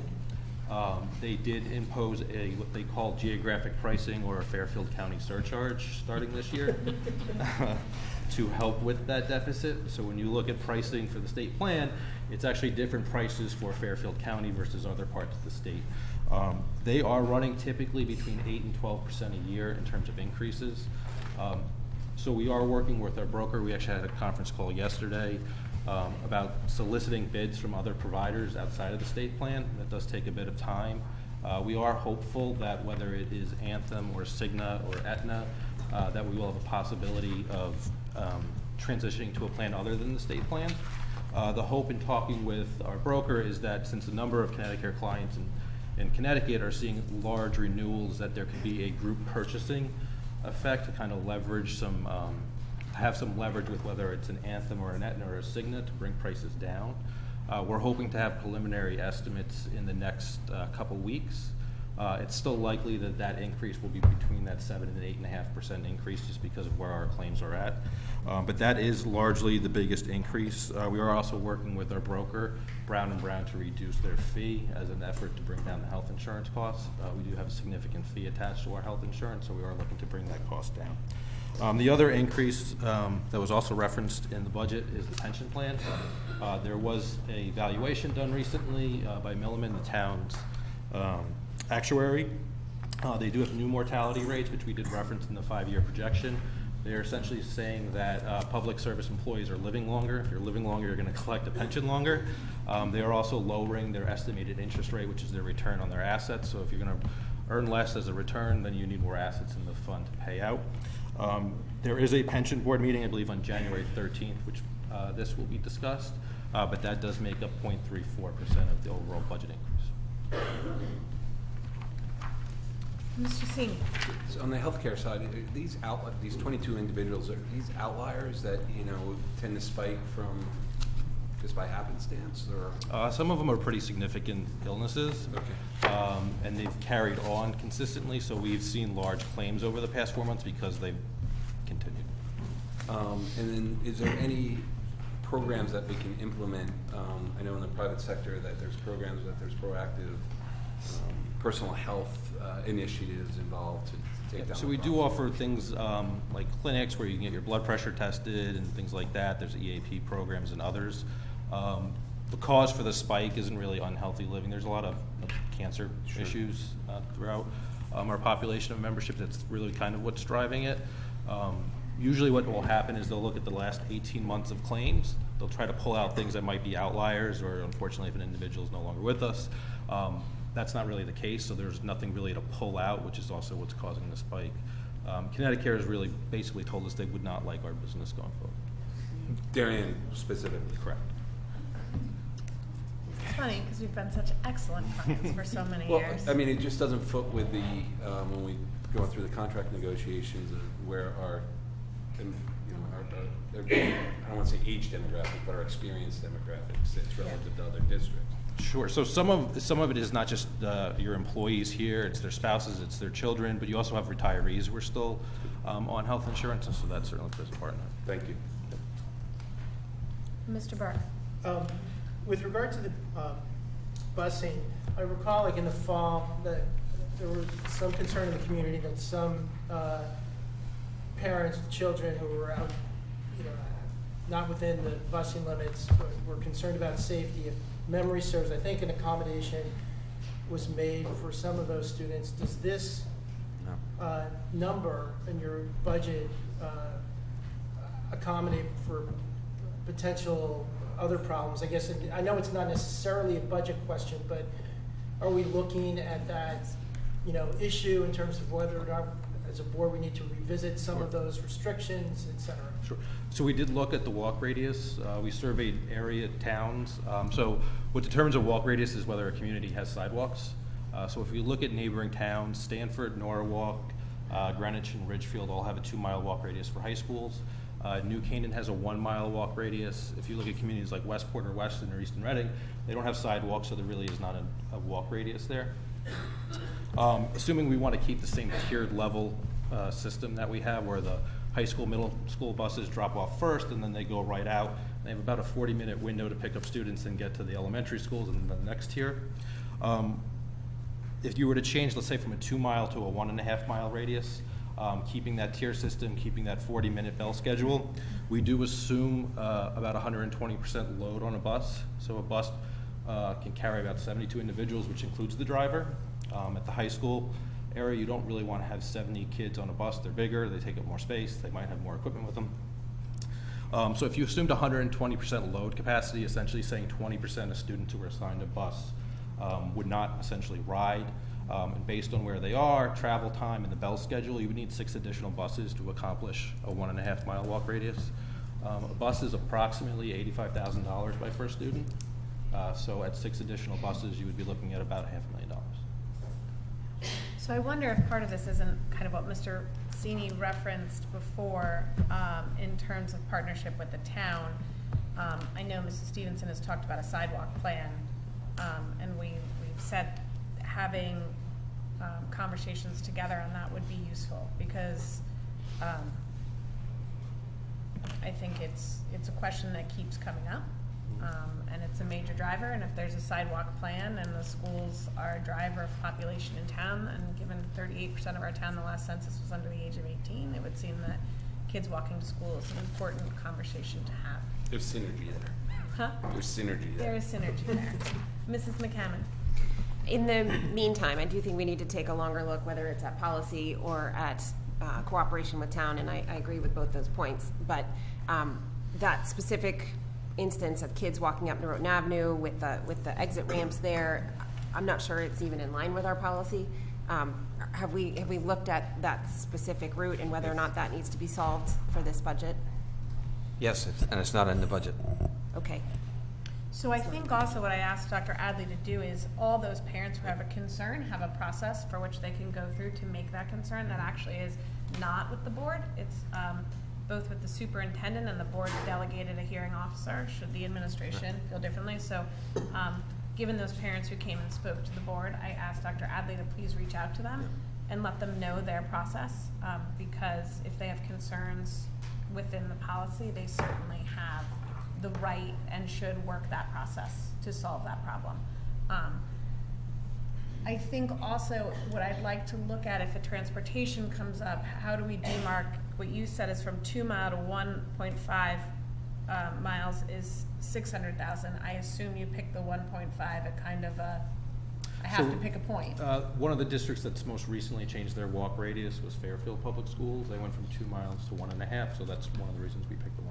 Okay, and I know in the previous year we had the police go out and survey certain areas to make sure they were safe, and the police gave us a recommendation whether they were or they weren't, and adjustments were made. And again, that was in cooperation with the town. Maybe we need to do some cutting back of tree limbs, or we need to do some sidewalk repairs. So just to assure parents, we have those conversations with the police to make sure areas are safe. If there's a parent who feels that their child is unsafe walking to school in any way, there's absolutely a process by which you can come and be heard and make that case. It begins with talking first with the transportation department, and then also with Dr. Adley. You also have recourse after that. So if anyone's confused on that process or feels that they need to be heard, please contact Dr. Adley and I. We're more than happy to explain that process to you. Mr. Burke. Yeah, because I wouldn't necessarily advocate for a blanket reduction in the transportation zone as opposed to a good look at those particular routes that students take to ensure that they're safe, because I'm not sure that if you just reduce to 1.5 miles, you would necessarily cure all those situations. So I think each of those situations need to be looked at individually and specifically to be assured that they're safe. And that's why the board is not the appropriate place to do it, since we don't do individual. But this process allows individual looks and individual student situations to be reviewed. And then if we want to look at the policy in terms of a walk radius, that would be an all-encompassing policy, which at the current moment is within state guidelines, but that doesn't mean the board doesn't have the chance to look at it. And then I'd also reiterate talking with the town about if there's a sidewalk plan, kind of overlaying needs and making sure that where we can, we address common needs. Mrs. McCammon. So agreeing with that, at the same time, understanding that there may potentially be budgetary impacts, because does look like there are a few areas that, based on our policy, we need to evaluate. What is the plan then if we do those evaluations and we need more busing money? Are you going to just do an off-cycle request? If something comes out of a hearing or something like that, then that would end up potentially having to be a transfer if that's the case. I mean, I haven't budgeted in outcomes of those potential hearings. Okay. I'm going to move on to electricity. Mr. Rudolph, when you say the consumption has increased 5% over the last 2 years, my question is around the next line. This is part and due to inclusion of air conditioning units in the school. One, when we did this, we heard there would not necessarily be a significant spike, although we expected some.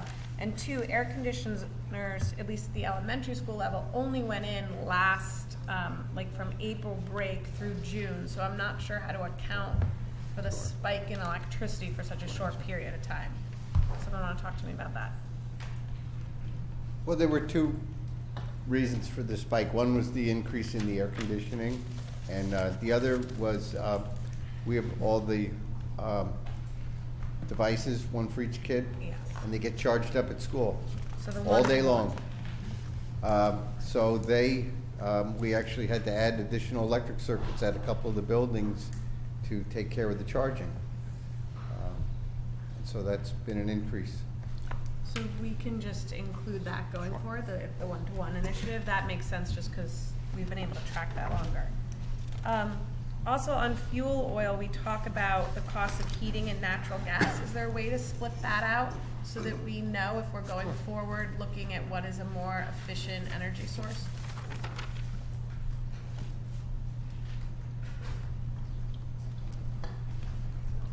Are there other questions on fixed expenses? If we are going out to bid on health insurance, we will have that before. Do our brokers know we need a bid before we make any final decisions on the budget? We are hoping for preliminary items within the next couple of weeks, and then a decision shortly thereafter. Okay, because if we keep that on a tight timeline, or if there's going to be a delay, I'd just like to know so I could signal to the Board of Finance that we're in process, and that might be a moving piece until we know. Mr. Deneen. So you mentioned conversations amongst other districts. What's the reality of that, not for this budget cycle? I would say the reality of a number of districts moving to another plan is pretty high. Say that again? Pretty high. I would say pretty high. Pretty high. Like, it will. Does that include looking at? It'll likely happen. The broader group of folks in town, including town employees in No, those so districts also? It is primarily districts and municipalities, so not just boards of ed, but municipalities, and not just Fairfield County, but throughout Connecticut, who have seen double-digit rate increases, which most districts or municipalities are not willing to stomach at this point, who are looking for a change, and there is strong interest among a number of districts. We can't say who because they haven't necessarily committed yet or announced, but I would say it's very likely that you'll see a block of municipalities/districts throughout the state that will try to go together to one provider to leverage better rates. And we're part of that conversation? Yes. Just one follow-up, with our municipality as well? Or are you doing it? It's just the Board of Ed. Is there a way to start to? So we don't know what their renewal rate is right now. Ours is primarily driven by our claim base, so if they haven't had significant claims, there might not be a reason for them to leave their provider. For us, our rate increase is driven by our claim experience. So even if we were to leave with that block of individuals, like I said, we're still going to get like a 7 to 8.5% increase. Historically, it seems like Darien has gotten between 4 and 6 for health insurance. So even if you were staying within that 4 and 6 trend, it wouldn't make sense to go with that block if you were going to be between 7 and let's say 9%. Yeah, so we've looked a couple times at trying to link up, and we can begin those conversations again. It hasn't actually either at moments benefited the town, the municipality, or us to do so, but we can have those conversations. Rich, I'm wondering, should this be able to go out? I feel like I could categorize it as a shared service that the state is looking for me to do with more districts.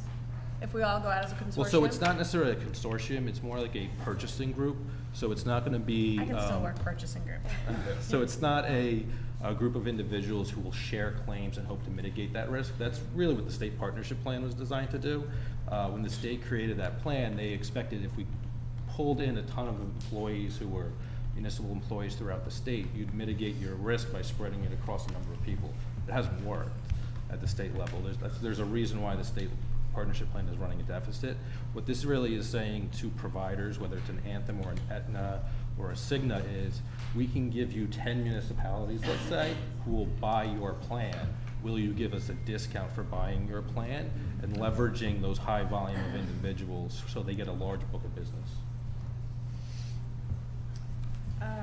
And then, Rich, can I just make sure you attend this pension board meeting? We don't have a seat on that Yep. board, but if you're there, just so we can fully understand these OPEB, because our liability has changed over the years on this one. So if you just can give us a full update on that January meeting, I think it says January, that'd be great. What is the fee we pay the brokers? Do you know? Currently, it's 1.75% of claims. So if you have a $10 million claim base, it's a pretty significant. Although to Mr. Sini's point, some of this is cyclical because we've had very good health care. In the past, our health care has been. So if you look back in previous few years, you've had very, very good claim experience. You almost see it as like the start of a bell curve maybe. It's been pretty flat and you saw a huge spike up. So the question will be whether it kind of stays up or you see that spike down. At this point, Connecticut, because we are fully insured, they make assumptions about what premiums to charge us. Hope those premiums will cover the cost of claims. They've lost a lot of money on Darien, I'd say, this year, which is one of the reasons why the renewal rate is 34%. And they know at 34%, we're not going to stay. I mean, and also important to note, as we're seeing these high increases, our teachers pay about 21% of their health care, so our staff is actually feeling some of this as well. While their premium share might stay the same, if you're going up 34%, you're paying more. Yeah, so everyone's feeling the squeeze on this one. Other questions on fixed expenses? I didn't say yet, Jack. Hang on.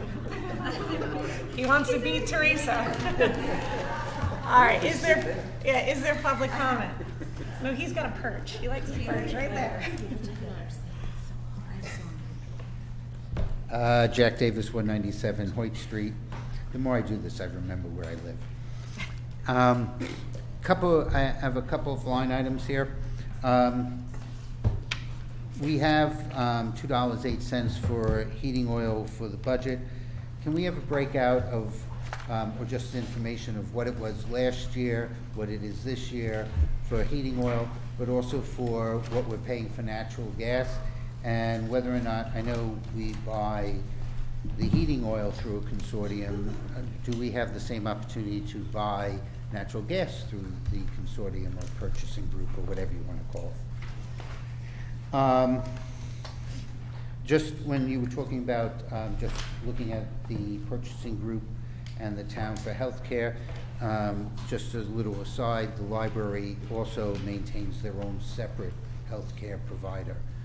They separated from the town a number of years ago. Same thing for gas rate on transportation. My understanding is we pay a certain amount for diesel based upon gallons. Is that consistent from year to year, or has that changed? Tara mentioned, I will say you get used to certain things, so having the breakout of what the costs are per school for many of these fixed costs as opposed to one lump sum, it may take some getting used to, but associated with that, do we have what the water usage per occupancy is to see if there's any outliers? I mean, it's interesting that Tokenique is so much higher than, let's say, Ox Ridge, and try and understand part of what that's going on. On electricity, what's the the kilowatt hour per square foot, to see what's going on there. When's the last time we did an energy audit? And while it's not significant, I typically don't talk about things under a larger dollar amount. Telephone is up, and what's the rationale for that? I'm looking on page 148. And there is a decrease in both the other post-employment benefits, and I'm assuming the corresponding decrease in the OPEB distribution, and just an understanding of why those numbers are there. Mr. Davis brought up something, and that was why I asked Mr. Adams, that telephone usage rate, and our telephones often go down, is part of what they're doing over in tech. Will that offset any of these fixed expenses? I'm sorry, can you say that again? Over in tech, Jeff mentioned that they were going to do some new wireless, which should also support telephone usage. So is there any correlation between expenses you're seeing here and what Jeff is doing? No, but I can follow up with Jeff. Okay, Sure. thank you. I'm sorry, any other public comment? Taylor Carter, 385 Middlesex Road. Mr. Riddle, am I correct in assuming that the private insurance carriers that we're consulting with about a new rate have access to our experience data, and is it reasonable to assume that they're going to come in at that lower number? Or is somewhere between that and 34% really the right number? You will answer in follow-ups next meeting. Any other public comment? Hello, Kelly Scallon, 94 Fitch Avenue, and also the co-chair of the Middlesex Parent Association. I wanted to thank you all, first of all, for all the efforts that you put forth for the children of Darien. And I also wanted just to reinforce a comment that was made about transportation, specifically from my neighborhood, which borders Post Avenue and Post Road and Fitch Avenue. It's a hazardous walk. And I know that the Board of Ed policy does state that if it's at too hazardous of a walk, then obviously it can become a liability issue.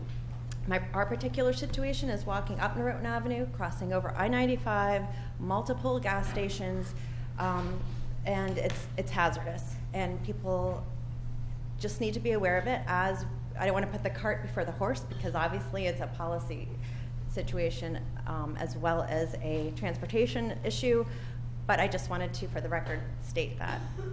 So, thank you.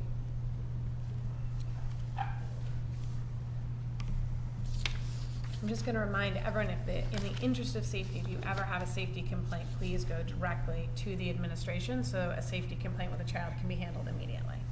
Mrs. Prokowski. Catherine Brokowski, 152 Old Kings Highway North. Regarding the busing conversation, it sounds like you have a process for which parents could arrange for alternate circumstances should there be a safety issue. And that could have the potential of being a budget driver. One thing that I think the board should be aware of or think about when they're thinking about this conversation is there are 3 large developments in town, which are undoubtedly going to cause extra traffic, construction delays, possible other safety concerns. So my question to you is, do you want to have some kind of cushion in the budget either this year or plan for next year in order to address those issues? Because this is going to be a long process throughout town. Thank you. I will say, as an aside, at OPC, this conversation came up, and the town was very willing to talk to us and kind of plan, knowing what construction schedules were with schools. So we began that initial conversation, and I'm sure we will continue that going forward. Any other public comment on this? Seeing none, we'll move forward to capital projects. So again, the capital projects that are being presented in the budget book are the same as were presented at the board meeting in the beginning of December, so I don't know if there's any reason to read through the list again. No, other than they're down significantly over last year. Last year we had a $3 million request roughly, and this year we've got a keep me honest because I'm still flipping, 1.3. Great, thank you. Okay, what was last year's exact number? Does anybody have that? Well, the 3 was counting 1s and 2s. Yep. I think just 1s was 1.8. I'm going off the top of my head. But we put forward about $3 million worth of requests last year, and this year we're putting forward Right, we about put $1 some million. 2s, we changed 2s to 1s and moved them forward. Does anyone have comments on capital? I guess my only comment, it's not a question, Mr. Lynch, it's in light of our conversation of deferrals. When you look at our capital for next year, that's a big jump from this year to next. And if we are deferring a lot of items to next year, I worry that we're going to have a pretty high budget. So the question is, as we talked about in December, are there things we can accelerate in the capital budget this year to balance it off? So to Mrs. Ockman's point, it's more consistent year over year. I didn't see any that I could do that with. The big driver in next year is homeschool, which is a complete heating system renovation, changing from steam to hot water, new ventilation, new heating units in all the classrooms and spaces in the old building, centralizing heating and ventilation with the new air conditioning for the library and the main office. So that's 4.3 out of that 6.9. And if you take that out, your number comes down to 2.7, and it's not, it's still double this year. But there was no other item that I saw that was like, made sense to move forward. It's functioning okay where it was sitting. Mrs. McCann. Can we get the 5-year history of the spend in this category, please? For capital. You have it? Yeah. We can get it. Thank you. Other capital questions? I'm also looking, I'm sorry. I just would agree with Mrs. Stein. I think I look at a year from now, we're going to be looking at several big projects at Royal. If there's anything that you can pinpoint that could be accelerated to this year, I think the number's too low that we're looking at. I think we have to maintain these buildings, and maintaining these buildings should be consistent every year. So I would love another look just to see if there's something that we could accelerate into this current budget. So I would say I'm looking at it two ways. One, I'd like to make sure that we're not deferring too much. The other way I'm looking at it, as we go out to the taxpayers and we're looking, we're up on operating this year, but we're lower on capital. Last year we had more capital, so I do think that's a balancing act too. What's our total appropriation request to the taxpayers? And so if this is a year where we have a lower capital because there's not a big need and we can ease taxpayer burden that way, that's worth thinking about as we make our deliberations. Last year we had higher capital, and whether the town chooses to bond it or go out for it is their choice. But I think the net appropriation is something we just need to be mindful of as we start to look at these things. Yeah. Mr. Steeny? We have to be mindful that we're only part of the capital budget too. So I don't want to accelerate things just to smooth out our curve where the rest of the town could offset it, so. Mr. Brown, did I see your hand? I was just going to ask you, just following up on this issue of maybe trying to spread things out to even it. For the 4.2, is there any point of doing some of it this year and some of it next year, or would that just increase the overall project cost? This year's budget, there's 300,000 in this year's budget. That's the actual cost to design and engineer the system and get the bid out. So the most efficient way to do it would be one shot? Yes. Thank you. Mr. Deneen? I would just ask that, and I know, Mike, you've been part of this process, as we bring the consultants on to look at the library reimagine and removing the portables. You look at a school like Royal, where going 2 years out, you've got $4 million of infrastructure, heating, cooling, HVAC type stuff. So that needs to be taken into consideration. We've got other challenges at that school in terms of size of classrooms, different things like that. So, those projects to me should be coordinated. If we're going to do over the next 2 years, if we did just this work alone, it's $4 million. Then we're looking at library reimagine. We're looking at resizing classrooms, removing the portables. That just all has to be tightly coordinated. Mrs. McCammon? During the goals and objectives conversation, we pushed or facilities conversation, we pushed the high school storage facilities out, but I think they need to be in this chart so we don't lose track of it. We could decide where they belong in terms of the year, but if we could add it, please. Storage, sheds, facilities. Yeah, I'd like maybe like a placeholder for it, because until we do like a full full study and allocation of space and need and cleaning out, it might be hard to get a real price, but a placeholder number, or just a placeholder that it's of priority would be valuable. Does anyone have questions on particular ones and twos? Mr. Lynch, I'm going to start with tennis courts. We heard a couple different things when we first started talking about this. Certainly, I think there's been strong conversation for the need to rebuild them. Has there been conversation about increasing the number? We started talking about this. Certain board members had heard certain things. Or let me put it this way, on a dollar amount for the budget, is the $525 sufficient for running the tennis program at the high school? 5 tennis courts, you can run the tennis program, both what's used for phys ed and what's used for the teams.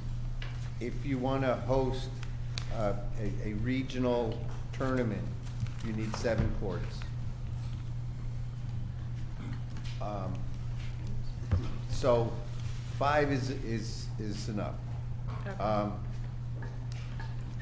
The number there that's in the budget, that's the number it's been quoted by. There's a company, it's on the state contract, that does that sort of tennis court rebuilding. It's the same company that did the courts at Weed Beach. He came out and you know, that's a written estimate. That's what it would cost to do it. That's not a guesstimate or anything like that. And Mrs. Ritchie? I know that our JV team has to practice down at Weed Beach. I'm just curious, since we're going down this discussion, adding courts at the high school, if we added those 2 courts to make it 7 courts, does it eliminate the need for Weed Beach, or are we still going to need to bus students down there? I don't know how many courts, I know how many courts are at Weed Beach. I don't know how many the team uses down there. You know, if they used 2, then sure. If they also use 4 or 5, then they're still going there. I don't know the number. But would we even have space for 2 more courts? You know, if you look at it, it seems like there is probably space there. As you head off, you go a little angled towards where the cross-country path is. There seems to be enough room. You know, you wouldn't have all 5 in a straight line like you have now. You'd probably have those 5, and then you'd have 2. It would be angled off a little bit. But I think there's room, yes. Maybe we can talk to Mr. Manfredoni about need. I'm not saying that's something we should add to the budget. I just wanted to understand if we're redoing them, what project we should be doing. Mr. Cini. And is it a redo, or is it just, should say resurfacing, or are we ensuring the proper grades and that sort of thing? Like, what's the extent of the maintenance project? It's a total renovation. It's a different structure. Okay. And new fencing, new posts, totally brand new. The existing courts are ground up and they're used as the base to build a new court on top of. Thank you. And yeah. Okay. Other questions on other capital projects?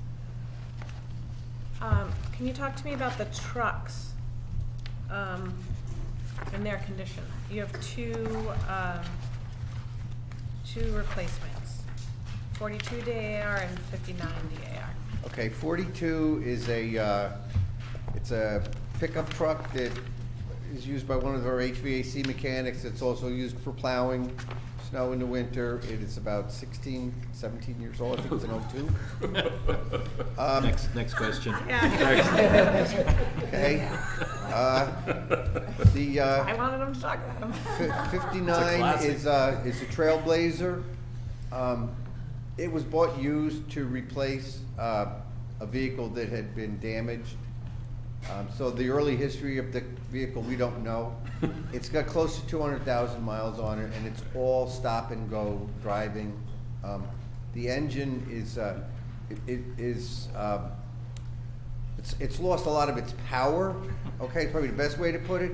But in addition, the flywheel is missing parts of the teeth that we turn the starter on. So sometimes you can be out there 15 minutes trying to get the thing started. But it doesn't pay to sit there and spend the time to pull the transmission and the motor out. The car's not worth that much money. So it's time to go. Okay. Or not go, No, in this please. case. We're not tubing this one, folks. No, we're not.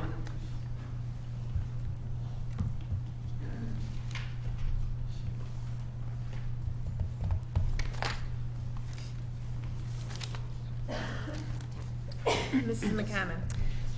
It's a priority too, so it's not important. I'm just going to make the point again for the administration that I'm happy to talk about the guard booth, but need to understand What move, the sorry? guard booth, which is moved back to a priority two. Thank you for moving it. All right, okay.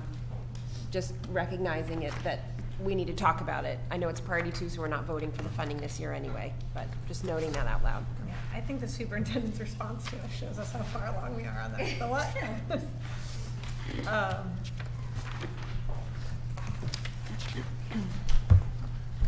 Other questions on capital?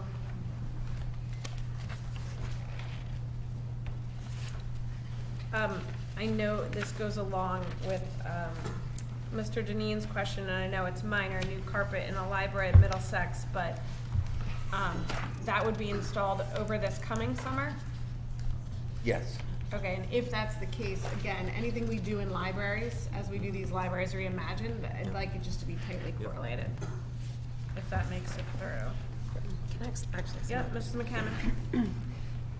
We've talked a couple of times tonight about working with, or this morning, about working with town. Are there other opportunities in here, like repaving, where we could maybe capture some efficiencies, where we could go out to co-bid? We do that. What happens is the town bids all their work, and they get a price per ton, and they get a price for striping, and we use that pricing and deal with the vendor. I usually go to that meeting. They have a meeting before any paving starts. I usually go to that meeting, so if I don't know the vendor, I can introduce myself. And we've been using it for about 5 or 6 years now with Gentile. It's pretty good. Thank you. I'm gonna piggyback off of one of Mrs. McCammon's comments earlier, but there's a camera upgrade in Middlesex, and again, I think that maybe even if we need to take that security conversation in executive session sometime over the budget season, I'd like to do that and understand kind of where we are on replacements and where we are on plans going forward. Mr. Burke. Also, following up on Ms. McCann's point about the carpets, I understand that you look to see if there are efficiencies with the town. Is there an ability to look to see if there are efficiencies with other districts, if other towns are looking to make library carpets or carpets anywhere to get an economy of scale there? I use the state bid pricing for the carpet and floor tile, so they have the same price I have. It's just a unit price. There's no price goes down the more square footage. So it's Oh, okay. All right. Thank you. okay. Any other questions from the board, from Mr. Lynch? Okay, we will open it up to public comment on capital.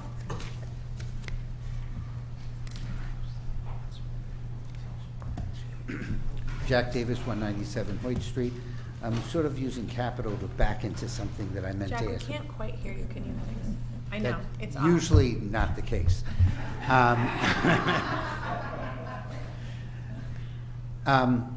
On the Capitol, we have a couple of roofs that are in process to be built this summer, if I recall, from prior Capitol. Where is the board on then looking at solar? Because if we look at what the town is paying on solar, it's less than our contracted rate that you're using.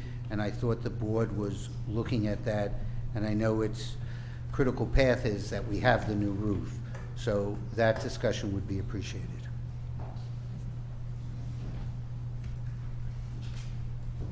Carolina again, McGoey. And just to clarify, will the security booth conversation be in the executive board meeting or in regular board meeting? The security booth will be an agenda item at this point, and at times it could move into executive. Okay.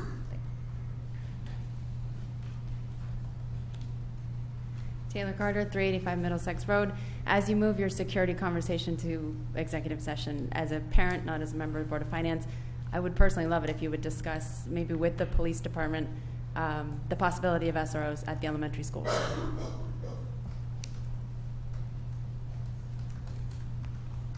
Hello, everybody. Happy New Year. Jamie Stevenson, 65 St. Nicholas Road.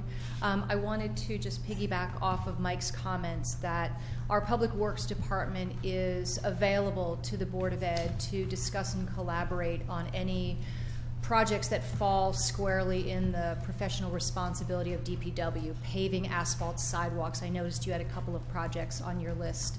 And so we would welcome the opportunity to collaborate with you on timing, on bidding, on work over the summer. We do that work typically during the summer when kids are not in school. So if there's efficiencies to be had, we're happy to work with you. Thank you. Any other public comment on facilities? Seeing none. I'm just going to take a moment, since we're a little bit early, and say, is there anything that someone feels like they forgot to ask earlier in the morning? Sometimes it pops up for the administration.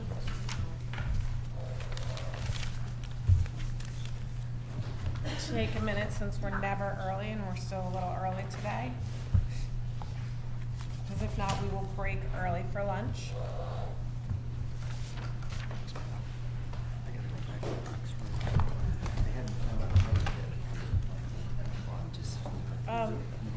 Shirley, can you just ask Mrs. Straighten on ELP, her class size numbers, and is she confident with those, that this